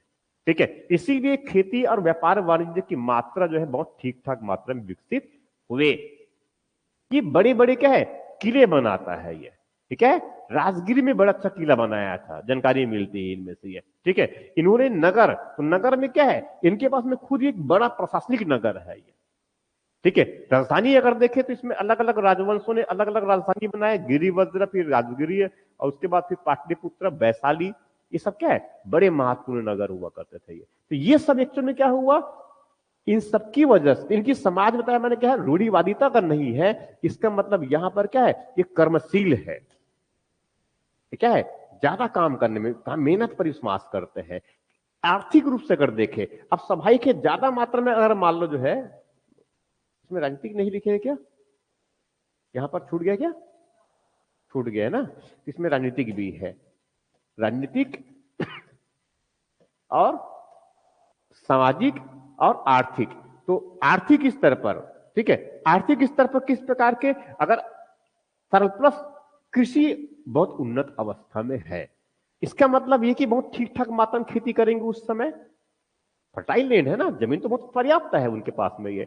ठीक है, तो उनको अच्छे और जमीन चाहिए भी चाहिए, और उसके फिर जमीन मिलेगा तो क्या है, वो ज्यादा और उत्पादन कर सकता है। सभाई के जैसे भारत वर्तमान में क्या है, बहुत बड़ी मात्रा में हमारा जमीन भी तो ठीक है, कृषि की भूमि हमारे पास बहुत अच्छा खासा है, बहुत कम है ऐसा भी नहीं है ये, बाकी और देशों की तुलना में हमारे पास में कृषि के लिए बहुत उत्पादन की कृषि भूमि जो है बहुत अच्छी खासी हमारे पास में है। अभी जो बुआई हुआ है इस बार जो बुआई हुआ है ये हमारे लक्ष्य से ज्यादा हुआ है। कुछ दिन पहले कृषि मंत्रालय ने पूरा आंकड़े जारी किया था, छत्तीसगढ़ में भी जितना हमारा जो क्षेत्र है ये, जितना हमारा बुआई लक्ष्य है उससे हम ज्यादा बो रहे हैं। ठीक है, ज्यादा बो रहे हैं ये, तो हमारा उसमें क्या है, जो हमारा रकबा है बोए क्षेत्र का वो बढ़ा है। भारत की सारी स्थिति इस प्रकार की है, तो वैसे इनके पास क्या है, अच्छा जमीन है ये, इनके क्या है, बोने वाला क्षेत्र क्या है, अच्छा है, उसमें कई प्रकार की खेती करते हैं। अब ज्यादा मात्रा में खेती करेंगे तो स्वाभाविक है, खेती क्या करता है, भारत में जो खेती की हमने खेती में विविधता लेके आ रहे हैं, डाइवर्सिफिकेशन ऑफ एग्रीकल्चर कर रहे हैं, यही है। तो उसमें डाइवर्सिफिकेशन ऑफ एग्रीकल्चर करेंगे तो स्वाभाविक है क्या होगा, कई प्रकार के उत्पाद बनेंगे हमारे पास में। अब कई प्रकार के उत्पाद बनेंगे, एग्रीकल्चर प्रोडक्ट ही के प्रकार के बनेंगे, उससे क्या होगा, हर वस्तुओं का व्यापार और वाणिज्य। कैसे, पहले ज्वार, बाजरा और ये रागी और ये मक्का, ये सब जो है उतने अधिक मात्रा में नहीं बिकते थे, मगर अब समझ में आ रहा है, ये समझ में आ रहा है जो कह रहा हूं मैं, ये श्री अन्न के रूप में बड़ा मार्केट तैयार हो गया पूरी दुनिया के लिए भारत का। तो अब क्या है, उस खेती में हमने डाइवर्सिफिकेशन जब किया तब उससे क्या है, व्यापार की मात्रा बढ़ गया हमारा जो है। वर्तमान में अगर डिफेंस को भी अगर देखें, लास्ट ईयर हमने 21,000 करोड़ रुपए का पहले हम आयात करते थे, अब पूरी दुनिया में सबसे बड़ी जो है मैन्युफैक्चरिंग, मोबाइल का मैन्युफैक्चरिंग, पहले भारत मोबाइल का आयात करता था, और आज सबसे बड़ा जो है मैन्युफैक्चरिंग सेकंड नंबर में मोबाइल का, वो इंडिया है ये। 5G का जो है बिल्कुल जेन्युइन, शुरू से लेकर के, बुनियाद से लेकर के 5G तक जितनी भी टेक्नोलॉजी है वो सब इंडिया में बनते हैं अब ये। ठीक है, हमारा आकार बढ़ रहा है सब तरफ से ये। तो जिस तरह से जो है भारत का जो है, जो इसमें उत्पादन बढ़ा है, मेन क्या है, उत्पादन। उत्पादन चाहे कृषि में उत्पादन, तो कृषि में उत्पादन करेंगे तो उसमें इंडिया का लगभग लगभग वर्तमान में 55% लोग खेती में है। इंडिया की बात करो ओवरऑल में ना, ठीक है, उनमें 55% लोग क्या है, खेती बाड़ी में है। ये जीडीपी का जो है वर्तमान में लगभग 18% के आसपास जो है एग्रीकल्चर से जाता है, ये अलग बात है ये, ठीक है। मगर इस 18% में अगर एक साल मानसून असफल हो गया तो क्या होता है, विकास दर हमारा नीचे। मगर इस बार मानसून ठीक ठाक रहा है अब तक में ये, इस बार क्या है, अर्थव्यवस्था भी ठीक ठाक मात्रा में, समझ में जो कह रहा हूं मैं, ये इनके पास सेम स्थिति है, उन्नत कृषि है, उन्नत कृषि है। उन्नत कृषि से क्या हुआ है, सरप्लस प्रोडक्शन हुआ है, सरप्लस प्रोडक्शन हुआ, सरप्लस उत्पादन हुआ, और सरप्लस उत्पादन ने फिर व्यापार और साथ में जो है वाणिज्य, और इसके साथ जो है उसने निर्माण, कंस्ट्रक्शन पूरे को बढ़ावा दिया। शिल्प और जो दस्तकारी है वो बढ़ गया बड़ी मात्रा में। इससे क्या हो गया, एक विकसित कृषि व्यापार वाणिज्य आधारित अर्थव्यवस्था का विकास। किनके क्षेत्र में, इस मगध के क्षेत्र में। स्वाभाविक है इस प्रकार की अर्थव्यवस्था जिनके पास में होगा तो उनका विकास तो होना तय है, वो अपने राज्य का विस्तार करेगा ही करेगा। समझ में आ रहा है जो कह रहा हूं मैं ये, ठीक है, इस तरह से ये। तो ये जो क्षेत्र है अब बहुत तेजी से अपना विस्तार, सामाजिक सांस्कृतिक रूप से अगर देखें तो यहां पर जो है उनको प्रोत्साहित करने के लिए भगवान बुद्ध है, भगवान महावीर है, और कई तो जो है भौतिकवादी जो है संप्रदाय है, कई क्या है, भौतिकवादी संप्रदाय इसी क्षेत्र में, उसी इस मगध वाले क्षेत्र में ही जो है ये भगवान महावीर का, भगवान बुद्ध का, और इसके साथ साथ और भी कई लोग, 6ठी सदी से पूर्व इस समय भगवान बुद्ध है, भगवान महावीर जो भारत में है, ठीक है। इस तरह ईरान में जो है जुरथुस, ये बड़े जो है नए दर्शन फारसी, उसने स्थापना किया है। कौन सा, जुरथुस, उधर रोम की तरफ में, ये रोम की तरफ में जो है इस तरफ 6ठी सदी से पाइथागोरस तो जानते होंगे नाम, एक बहुत महत्वपूर्ण है, पाइथागोरस है। और 5वीं सदी में फिर आगे जो है सुकरात, फिर प्लेटो और अरस्तु, जानते हैं तो मालूम होगा ये सब इस कालखंड में। इधर चीन में अगर देखेंगे तो चीन में जो है कन्फ्यूशस, ठीक है, उनका धर्म है, ये नई धर्म की स्थापना की चीन में भी। ये तो ये ऐसा माना जाता है कि पूरा 6ठी सदी से पूरा भारत नहीं, विश्व के लिए क्या है, एक बौद्धिक क्रांति का कालखंड था। इसी कालखंड में जो है यहाँ पर जो है इसे भगवान बुद्ध और भगवान महावीर, वास्तविक जो है ज्ञान, उपनिषद में भी जो है वो तप, वो यज्ञ, ये सबको ठुकरा दिया, और उसने क्या है, सच ज्ञान पर बल दिया। वास्तविक क्या है, तो वास्तविक क्या है, काम करना पड़ेगा। इसीलिए लोगों ने बहुत मेहनत किया है यहाँ पर ये, ठीक है, और बड़े बड़े नगर बनाए। तो इस प्रकार से क्या है, उनकी संस्कृति ने भी जो है उनको प्रोत्साहित किया कि वह इस प्रकार से जो है काम करें, ठीक। साहसी और महत्वाकांक्षी शासकों की भूमिका, इनको मैं आगे ले रहा हूं अब मैं, कि कैसे अलग अलग राजवंश ने जो है इस मगध साम्राज्य के उत्कर्ष में योगदान किया, ठीक है। इसमें ले रहा हूं मैं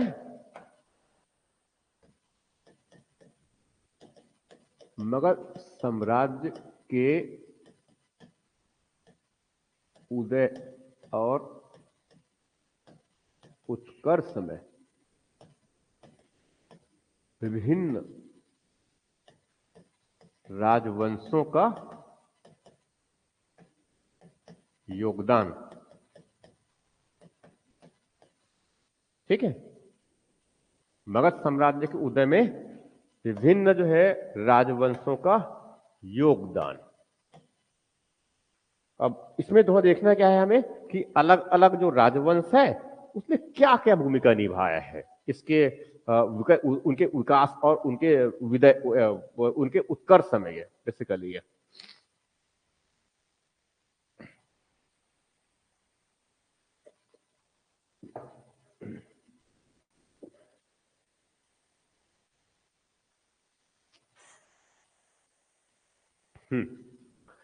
ठीक है, इसको साथ में नोट डाउन करते चले जाएंगे, ठीक है, साथ में नोट डाउन करेंगे इसको। वो एक जो है अब इसको शुरू से ले रहा हूं मैं। ये इसमें जो है दो प्रकार की बात करूंगा मैं इसमें। इसमें क्या है, दो प्रकार की बातें हैं। तो दो प्रकार की बातों में से पहली बातें हैं, ये पहली बातें हैं इसमें जो शासक हुए हैं तो दो प्रकार का। उस पौराणिक शासक का खास मतलब नहीं होता है, मगर प्रारंभिक परीक्षा में अगर पूछ देगा तो वो भी दिमाग में रख लेना है। एक तो इस पर ध्यान में रखना है आपको जो है कि इसमें शासक में, यहां पर पहले बता देता हूं साइड लाइन में, तो एक बार बार कंफ्यूज नहीं करेगा। यहां पर दो प्रकार के हैं, एक पौराणिक पौराणिक राजवंश है इसमें, एक पौराणिक राजवंश है, वो विष्णु पुराण में मिलता है आगे। विष्णु पुराण, विष्णु पुराण जानते हैं, भगवान विष्णु वाला, ठीक है। इसमें जानकारी मिलती है कि यहां पर एक जो है विहद्रथ वंश हुआ करता था, एक पहला वंश, ठीक है, मगर ये पौराणिक। उसके बाद फिर जो है ये ऐसा मान लो। अब दूसरा इस तरफ में ले रहा हूं, ये क्या है, ऐतिहासिक राजवंश। वास्तविक यही है, मैं इसके बस नाम लिख रहा हूं फटाफट, फिर उधर हम लेंगे क्रम में। तो पहले इसमें क्या है, हर्यक वंश। एग्जाम में कई बार पूछा गया है, सही क्रम इनका हर्यक वंश। इनको पितृहंता वही कहते हैं, पितृहंता। अब पितृहंता क्यों कहेंगे, अपने पिता का हत्या कर दिया है राजा बनने के लिए, ठीक है। छत्तीसगढ़ में तो ऐसा बहुत कम नहीं के बराबर है, देखने को मिला हुआ है, ठीक है।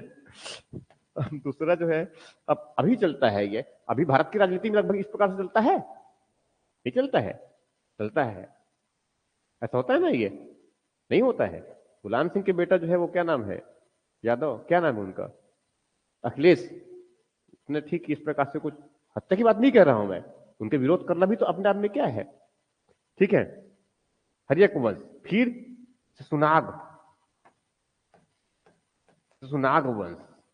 ऐसा कहते हैं इनके परिवार के, जब उनके माता पिता के जो है लोगों ने हत्या कर दिया, जो भी हुआ, भगवान के पारे चले गए, तो उसमें फिर नाग ने उसकी रक्षा किया था, पालन पोषण नाग ने किया था, इसलिए नाम क्या हो गया, शिशुनाग। तीसरे नंबर में शिशुनाग के बाद क्या है, नंद वंश, नंद वंश। और नंद के बाद तो जानते हैं, चौथे नंबर में क्या आ जाएगा, है? हाँ, मौर्य। यहां तक तो ये पूरे हमें यहां बता देना है एक्चुअल में, वो इस कालखंड में गया, ठीक है। ठीक, आगे बढ़ू मैं।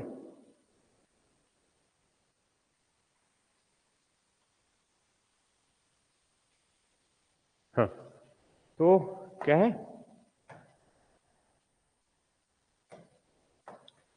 तो पहले, तो पहला एक तो पौराणिक राजवंश, पौराणिक राजवंश है, पर इसमें कोई खास तवज्जो नहीं देना है आपको, ठीक है। अब इसमें कौन सा बताया मैंने, कौन सा बताया, क्या नाम बताया, बृहद्रथ वंश, बृहद्रथ वंश।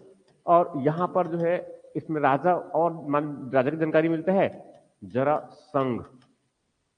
अब मान लीजिए कि महाभारत काल कैसे हुआ करते थे, अब ज्यादा कुछ खास नहीं। अब छत्तीसगढ़ के बारे में इसी समय की स्टोरी है ये, कि जरासंघ बड़ा क्रूर शासक था, और इसी वजह से वहां जो है 26 जो मछुआरे जो है उस मगध वाले क्षेत्र को छोड़कर कहां प्रवेश कर गए, दक्षिण की तरफ, मतलब कहां पर, छत्तीसगढ़ आ गए। और इसीलिए पहले उनको 36 मछुआरे के घर थे, 36 घर बनाए, आगे उसे क्या है, छत्तीसगढ़ कह दिए। ये सब फालतू की बातें हैं, वास्तविक में ऐसा कुछ भी नहीं हुआ है, ठीक है।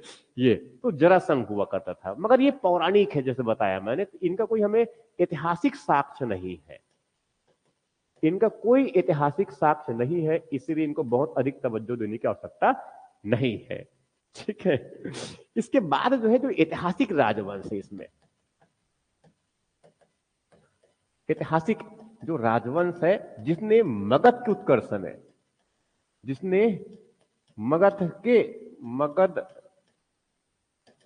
के उत्कर्ष में भूमिका निभाया है अपना, उनका योगदान रहा है वो, तो वो सब क्या है, तो उसमें सबसे महत्वपूर्ण और जो पहला वंश है, इसमें सबसे महत्वपूर्ण और जो पहला वंश है, वहां है क्या है, हर्यक वंश।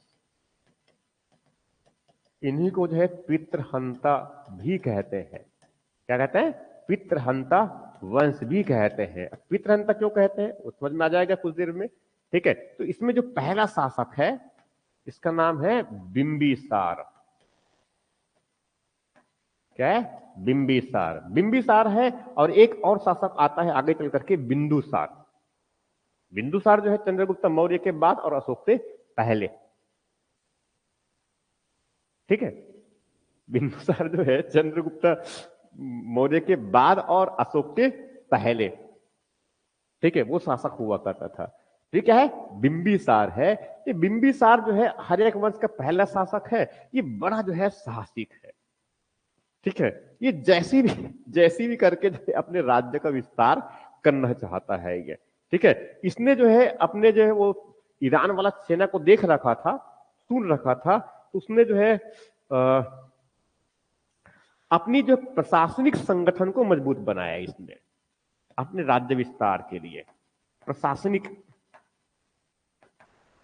संगठन, प्रशासनिक संगठन को उसने मजबूत बनाया, मजबूत किया, और साथ में जो है उसने अपना सैन्य संगठन तैयार किया। मजबूत कह सकते हैं, सैन्य संगठन का निर्माण किया। जैसे वर्तमान में भारत सरकार भी सेना का गठन कर रहा है ठीक ठाक मात्रा में, सैन्य बल बढ़ा रहे हैं हम ना। ठीक है, सब तरफ से ये तो दो उसने बड़ा काम किया। मतलब प्रारंभिक स्तर की बात कर रहा हूं मैं, किनका? ये बिंबिसार, सेना का गठक हुआ वो, सेना का। मगर इसके साथ साथ ये इससे ज्यादा और बड़ा जो काम किया उसने वो थोड़ा सा दूसरे प्रकार का है। दूसरे प्रकार का मतलब ये है कि बौद्ध ग्रंथ से भी जानकारी मिलती है और साथ में जो है जैन, दोनों से। आगे ले लूं क्या? आगे ले लूं? जल्दी करो, थोड़ा सा उसको भी इसको खत्म कर रहे हैं हमें।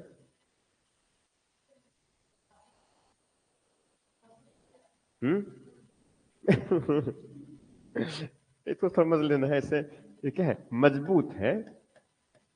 आप लोग मेरी बात को सुनते रहे, ये वो ज्यादा इंपॉर्टेंट है, तब आप मजबूती से अपने मेरी बातों को समझ सकते हैं। अब जो उधर देख बस रहे होंगे उनकी क्या स्थिति होगा फिर? हेमलता जो है बस देख रहे हैं, समझ में नहीं आ रहा है कि क्या हो रहा है, और तमन्ना मैडम भी है, बाकी उनको पता ही नहीं चल रहा है कि मेरी बातें समझ में आ रहा है कि नहीं समझ में आ रहा है ये। ठीक है, अभिषेक भी गायब है आज। ठीक, हो गया। कौन सा? जिसने मगध का उत्कर्ष में योगदान दिया। ठीक है, मैं थोड़ा साफ लिखूंगा। ठीक है, क्योंकि जल्दी जल्दी बहुत सारी चीज लिखना है करके चीजें, ठीक है, पर थोड़ा साफ लिखूंगा मैं ये फिर भी। मगर जब थोड़ा सा पढ़ाई की स्पीड बढ़ता है तो फिर वो ठीक है। आगे बढ़ू। ठीक, तो बिंबिसार ने क्या किया? सेना को मजबूत बनाया, प्रशासनिक व्यवस्था को मजबूत बनाया उसने ये। ठीक, उसके बाद फिर जो है हम बिंबिसार की बात कर रहे हैं। अब बिंबिसार जो है बड़ा चालाकी से काम किया। ठीक है, जैसे कि भारत सरकार, भारत के प्रधानमंत्री हो चाहे वो विदेश मंत्री, हमारा प्रधानमंत्री विशेष रूप से, अब यहाँ पर नहीं सोच लेना कि वो शादी ब्याह कर लेगा। ठीक है, ठीक है, तो वहां पर जाते हैं, जहां पर जाते हैं क्या है सबसे बड़ा क्या है? पहली बार गए अमेरिका भी गए तो कोई कहीं पर हाउडी मोदी, तो कभी और कुछ मोदी, तो अभी क्या है अभी फिर गए हैं तो फिर और बड़ा प्रोग्राम न्यूयॉर्क में ये। ठीक है, तो हर बार कुछ ना कुछ करते ही इस तरह से ये। इससे क्या फायदा होता है? हमें संबंध मजबूत होता है ये, यही है ना ये। तो जहां पर भी जाए और वर्तमान पूरी पूरी विश्व को देख ले तो एक कई इंडियन, कोई भी ऐसा देश नहीं है पूरी दुनिया में जहां पर भारतीय ना हो। सबसे खराब से खराब सोमालिया जैसे देश में भी है। ठीक है, खराब से खराब देश में क्या है? भारतीय जाके बसे हुए हैं, ये बड़ी खासियत है। ठीक है, तो अब वैसे ही अब कुछ तो शादी ब्याह कर भी लेते हैं, ये भी तरीका है ये।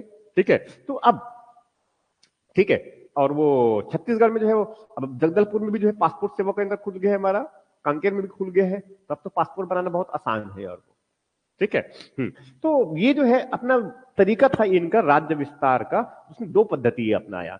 एक तो जो है इनके पास बिंदुसार जो है राज्य विस्तार के लिए जो है राज्य विस्तार के लिए उसने दो तरीका अपनाया, मतलब दो प्रमुख की बात कर रहा हूं। एक इसने क्या है, वैवाहिक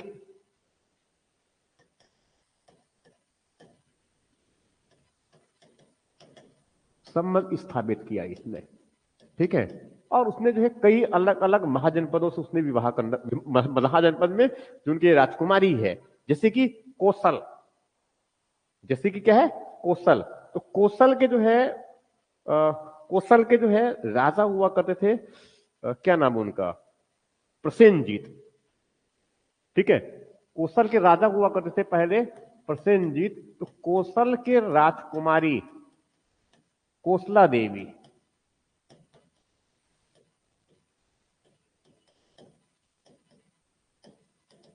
हाँ, उससे विवाह।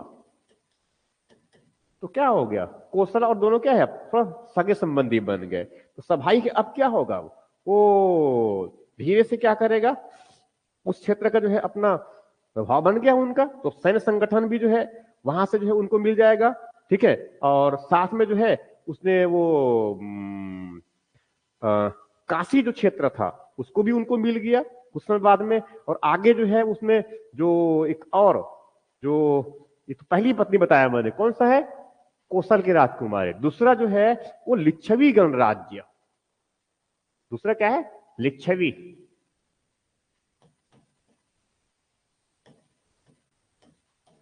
वहां के जो है प्रमुख चेलना, चेटक, क्या नाम उनका, चेटक नाम है क्या, चेटक की बहन चेलना है क्या, चेटक की पुत्री या बहन, उनकी पुत्री, पुत्री क्या नाम उनका, चेलना, ठीक है। इसको ऐसे कहा जाए, चेटक की पुत्री, क्या नाम का, चेलना, ठीक। और ऐसी जो है मद्र कुल, एक और क्या है, मद्र, ठीक है। और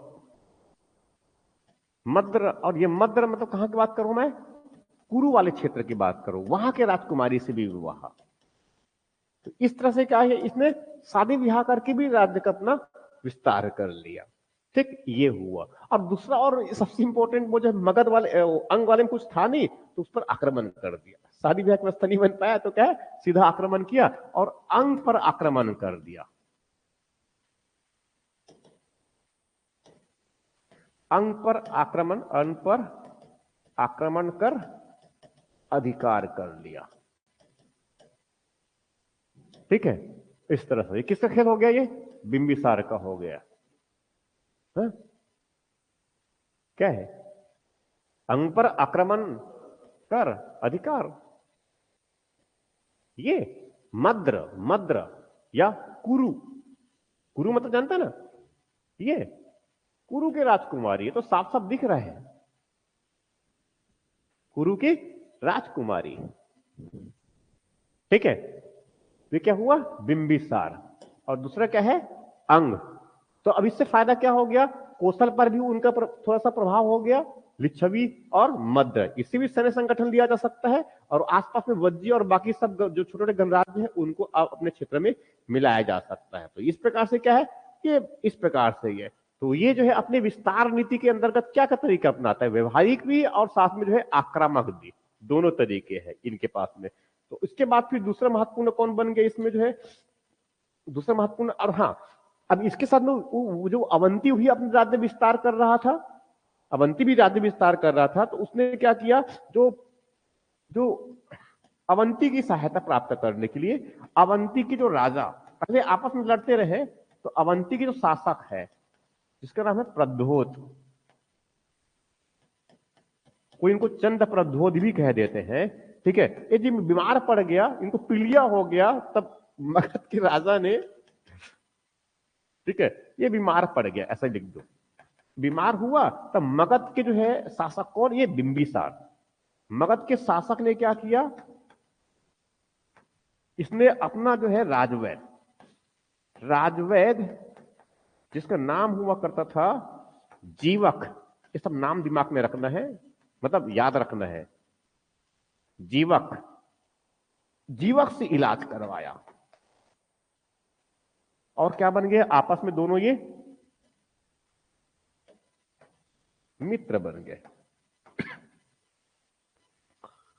ठीक है, इस तरह से ही है। प्रधानमंत्री भी जो है इधर पाकिस्तान में, प्रधानमंत्री की उनके जो है परिवार में किसी का शादी ब्याह हुआ था तो गया था, संबंध कुछ समय के लिए अच्छे रहे, बाद में फिर खराब हो गए, अब फिर शादी करवाना पड़ेगा वहां पर किसी का। ठीक है, पर अब तो स्थिति बहुत खराब चल रहा है तो नहीं हो सकता। ठीक है, तो ये क्या है, बिंबिसार। जल्दी कीजिए इसको, इसको राजवंश वाला खत्म कर रहे हैं। ठीक है, ये तो अंक तो अब किसे मिल गया है, अंक किसे मिल गया, अंक किसे मिल गया, मगध में मिल गया। पहले इनकी राजधानी जो है, इनकी राजधानी इनका गिरिवज्र पहाड़ियों से गिरा हुआ है। बाद में राजधानी इनका राजगृह, कोई इनको राजगीर भी कहते हैं, ये हुआ करता था ये। ठीक है, ये और ये सब की जानकारी हमें कहां से मिलता है, कोई बौद्ध ग्रंथ से भी मिलता है और साथ में कोई जो है ये जैन ग्रंथ, दोनों से मिलते हैं हमें ये। ठीक है, मतलब ऐसे जानकारी मिलता है कि ये दोनों जो है, दोनों जो बौद्ध और जैन दोनों को उसने महत्व दिया है। ये किसने, मगध नहीं, पर्टिकुलरली बिंबिसार। जैन और बौद्ध दोनों को समर्थन दिया,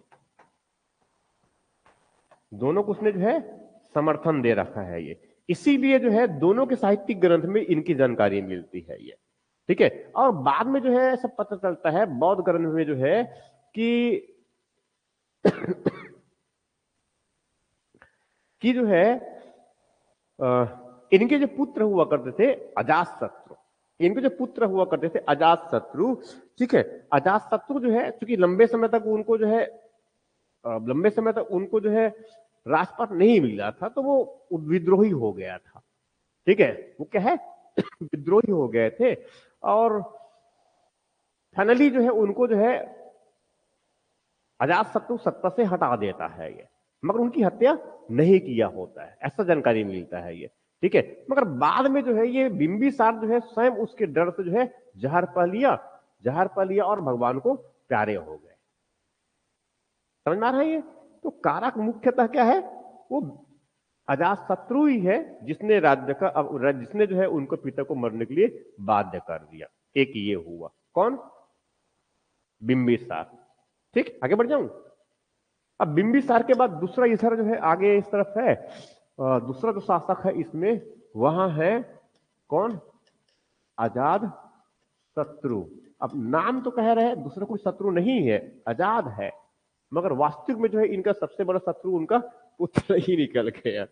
ठीक है, जैसा करनी वैसी भरने वाला काम हो गया, अजातशत्रु। अभी अजातशत्रु जो है भी उसने भी क्या किया है, अजातशत्रु भी ने क्या किया, अजातशत्रु अब ये जो है एक तो दूसरा जो है पसेनजीत वाला कौशल का राज्य हुआ करता था, लंबे संबंध थे, तो पर ये जो है कौशल तो इनके सगे संबंधी थे, नाना के ननिहाल वाला था।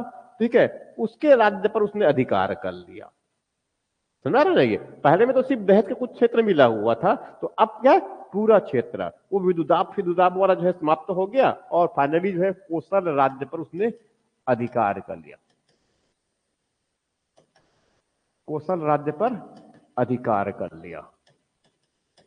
ठीक है, और इसके बाद फिर जो है अब ये जो है तो कौशल भी मिल गया इनको वो। ठीक है, अब मुख्य मुख्य चीजों को लेते जा रहा हूं फटाफट में। ठीक है, कौशल में जो है उसके बाद फिर जो धीरे से उसने क्या किया कि उत्तर में जो है वज्जी जो हुआ करता था, वज्जी गणराज्य, ठीक था ना, वज्जी। ठीक है, उस पर भी अधिकार कर लिया। ठीक है, दोनों क्या है, वज्जी।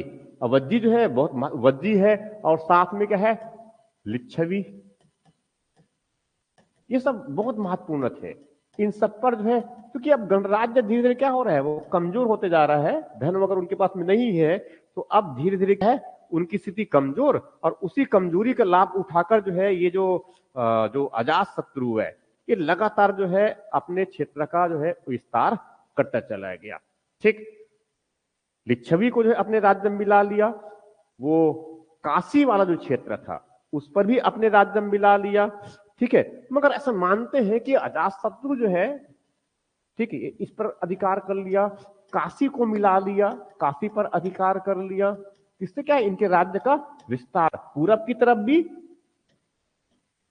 भी विस्तार, और पश्चिम की तरफ, उत्तर की तरफ तो विस्तार, दक्षिण की तरफ कुछ खास नहीं है, दक्षिण की तरफ कुछ खास विस्तार, हाँ, मगर आगे चल करके जो है, और कलिंग की भी कलिंग पर आक्रमण किया हुआ है। ठीक है, तो इसने क्या किया, कई विभिन्न तरीके से राज्य का विस्तार किया।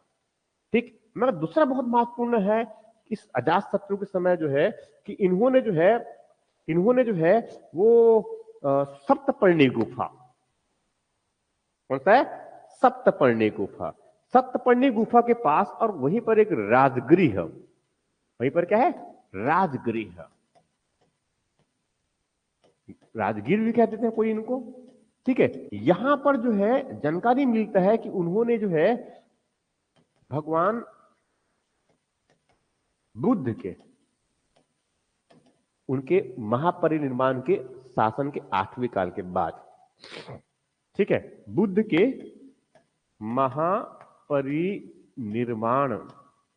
के बाद उनके अवशेष पर, उनके शरीर के अवशेष, शरीर नहीं लिखा जाए, अच्छा नहीं होगा, उनके काया शब्द यूज करते थे, के अवशेष पर क्या बनाया, स्तूप का निर्माण करवाया। ये प्राचीन स्तूपों में से एक स्तूप माना जाता है। कहां की बात कर रहा हूं मैं, राजगृह की। ये बहुत इंपॉर्टेंट है ये। ठीक है, स्तूप जो है, अब उसको ऐसा समझ लीजिए, ये स्तूप मैं बाद में बताऊंगा क्या है, बौद्ध बनाऊंगा उसमें बताऊंगा, मुझे ध्यान दिलाना इसमें। स्तूप, ठीक है, स्तूप समझते हैं ना, साची की स्तूप है, भरूच की स्तूप है, अमरावती की स्तूप है, ऐसे कई स्तूप प्राचीन में है सब ये। ठीक है, अब इसके साथ साथ अशोक, इस साथ राजगीर ने एक और काम किया, वही बिहार में जो है, इसे राजगीर के पास में जो है एक पहाड़ी वाला क्षेत्र है, तो वहां पर एक सप्तकर्णी गुफा है। वहां पर जो है भगवान बुद्ध के जो है निर्वाण के 8वें वर्ष में जो है, वहां भगवान बुद्ध ने जो उपदेश दिए थे, जो शिक्षा दिया था, ठीक है, उनको संकलित करने के लिए, एकीकृत करने के लिए उन्होंने एक बौद्ध जो उनके उपदेश थे उनको और कैसे विस्तार किया जाए के लिए जो है उन्होंने एक संगति बुलाया, बौद्ध संगति जिनको हम कहते हैं। किसने, अजात शत्रु ने। जबकि इसके पहले बिंबिसार ने भगवान बुद्ध और भगवान महावीर दोनों को महत्व, मगर ये बौद्ध संगति बुला रहे हैं, मतलब इसका मतलब वो ज्यादा तवज्जो किसको दे रहे हैं ये, हालांकि बाकी औरों को भी तवज्जो देते हैं, मगर ज्यादा तवज्जो किसको है।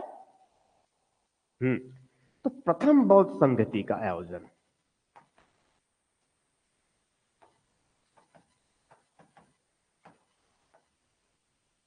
प्रथम बौद्ध संगति का आयोजन, इसको वो उधर अलग से पढ़ेंगे, मगर यहां पर मुख्य बात दे रहा हूं मैं। प्रथम बौद्ध संगति का आयोजन हुआ, आयोजन किया था, ठीक है, उस राजगिरी में ही, ठीक है, और वहां से जो है 2 पिटक की रचना, 2 पिटक का संकलन हुआ इनके कार्यकाल में ही।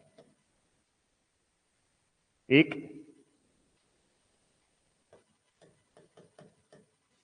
उपाली सुत्त पिटक, आनंद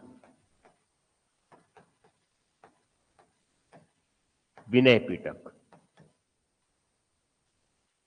ठीक है। एक आनंद भगवान बुद्ध का सबसे करीबी शिष्य माना जाता है, उनके देखरेख शरीर का, उनके घर का, साथ में रहने का आनंद ही किया करते थे, इसलिए सबसे प्रिय शिष्य माना जाता है। एक है उपाली, तो सुत्त पिटक और विनय पिटक, 3 पिटक जानते हैं। एक क्या है, अभिधम, तो सुत्त पिटक में क्या है? भगवान बुद्ध के उपदेश है। ये नाम उल्टा हो गया क्या? रुको बता रहा हूं मैं, नाम उल्टा हो गया है। देख लो देख लो देख लो, हो सकता है।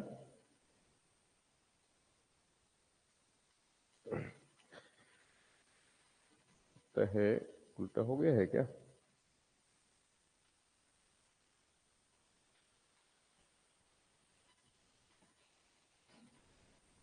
सुत्त पिटक और विनय पिटक, देखिए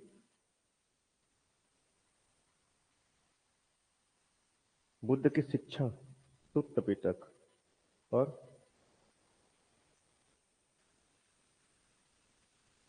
ठीक है, नहीं आया दिमाग में, चलो ठीक, इसको छोड़, नहीं पर सुत्त पिटक विनय पिटक, चलो ठीक, इसको छोड़ दीजिए अभी, इसको छोड़ दीजिए नाम को। हालांकि मुझे ऐसे डाउट नहीं है, पर गड़बड़ी नहीं होना चाहिए एक्चुअली। ठीक है, तो एक नाम ये ध्यान रखना है, सुत्त पिटक और विनय पिटक।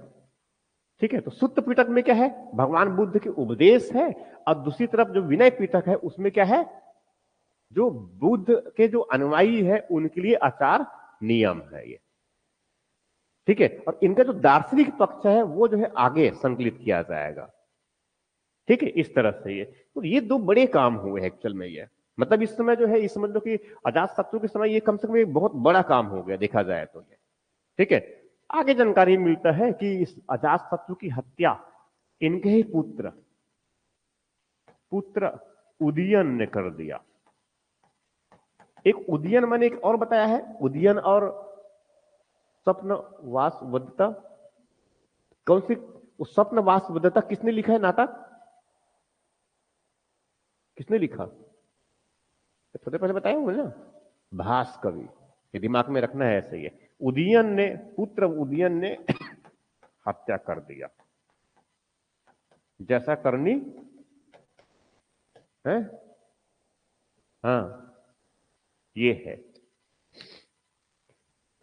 ठीक है, इस तरह से ये, तो अब जो है कौन बच गया, कौन बच गया, कौन बच गया? राजा कौन बन गया? उदयन। ठीक है, ले लूं आगे, एक ही बस नाम लिखना है, उदयन ने उसकी हत्या कर दिया। ठीक है, अब यहां पर जो है कौन बन गया? राजा उदयन। इसका उदयन के एक और नाम मिलता होगा इसमें, उदय भद्र। उदय भद्र, कभी अगर एग्जाम में ऐसा उदयन और उदय भद्र, ठीक है, उदय भद्र, ये जो है जानकारी मिलती है कि इन्होंने गंगा और जो सोन नदी हम जो कह रहे हैं, चार नदी बताया था ना ये, उदयन जो है गंगा, सोन और उस तरफ गंडक, थोड़ा एकदम, अब ये नहीं सोच लेना है कि पूरा एक ही साथ आके मिल रहा है, थोड़ा आसपास दूर दूर में है। समझ समझ रहा है ना ये? अब ये नहीं सोच लेना है कि ये नदी आपस में एक केंद्र में यहां पर ही और यहां पर और यहां पर ऐसे मिल रहे, ऐसे नहीं सोचना है ये, ऐसे बिल्कुल भी नहीं है ये, वो थोड़ी दूरी दूरी में है, मगर सुरक्षा प्रदान करता है। एक छोटा सा नगर बसाया, छोटा उस समय, कुसुम नगर की उन्होंने स्थापना किया। किसने? उदयन ने। यही कुसुम नगर किसके किनारे? इन चारों नदियों के संगम पर, के संगम पर कुसुम नगर। ये कुसुम नगर जो है आगे चलकर के जो जो लोकप्रिय हुआ, आगे चलकर जो लोकप्रिय हुआ पाटलिपुत्र के रूप में।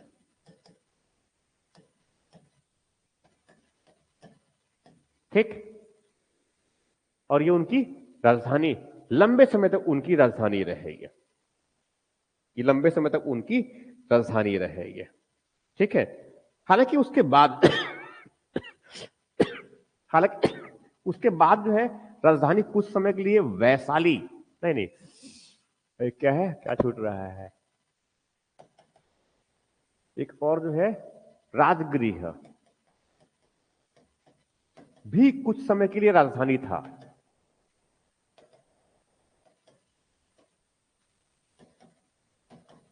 ठीक है। और दूसरा जो प्रमुख काम था इसने, उदयन ने जो किया है कि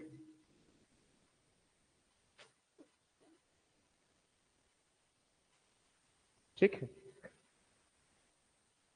3 पुत्र थे इनके, ये इनके 3 पुत्र थे, मगर वो 2 को छोड़ देता हूं मैं। ठीक है। जो शासक बना उसका नाम हुआ करता था नागदशक।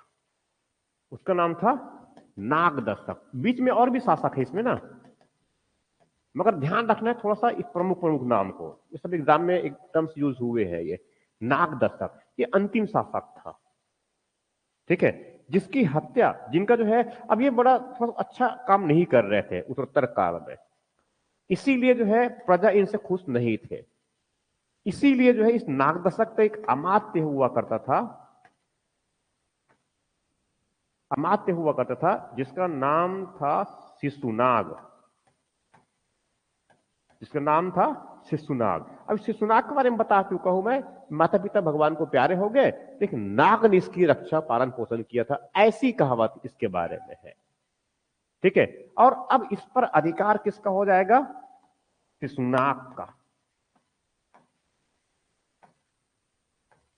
और इसने एक नई वंश की स्थापना करेगा। शिशुनाग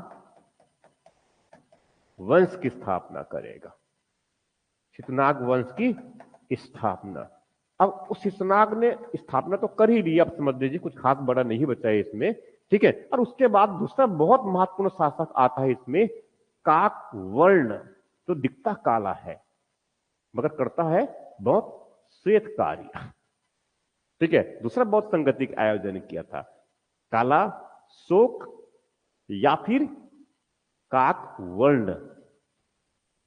ठीक है। उसके बारे में, और उसके बाद फिर जो है वो उसके अंतिम शासक है महानंदिन, नंदीवर्धन, उनके बारे में। और उसके बाद फिर जो है आगे जो है उसमें नंद वंश में, नौ नंद के रूप में, और महापद्म नंद जो एक राज की उपाधि धारण करते हैं उनके बारे में भी।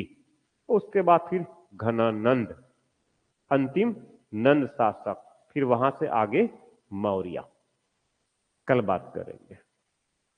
ठीक है। तो कल जो है आप लोग ये पूरा ये जो वंश को याद करके आइए, और उस तरफ रणनीति में जो है, अब इसमें जो बच जाएगा समकालीन विदेशी आक्रमण, वो छोटा सा पार्ट है, वो भी हो जाएगा। और कल राजनीति और अर्थशास्त्र, राजनीति खत्म हो गया तो इनका अर्थव्यवस्था और उनकी समाज और धर्म दर्शन की मूल बातें कल ही हम करेंगे ये। ठीक है। और उसके बाद फिर जो है अगले वाले क्लास में फिर हमारा बौद्ध और जैन शुरुआत हो जाएगा। ठीक है। फैक्चुअली पढ़ के आइए आप लोग, और प्रॉपर 1 तारीख से जो है इनको बिल्कुल रीशेड्यूल करके जो है पूरी चीजों को वो थोड़ा सा और पढ़ने की मात्रा बढ़ा लेंगे हम लोग वो। ठीक है। और प्रीलिम्स को फोकस करेंगे ज्यादातर चीजें ये। ठीक है। तो पढ़ने की मात्रा बढ़ाइए आप लोग को, अभी से थोड़ा सा स्टार्ट करिए।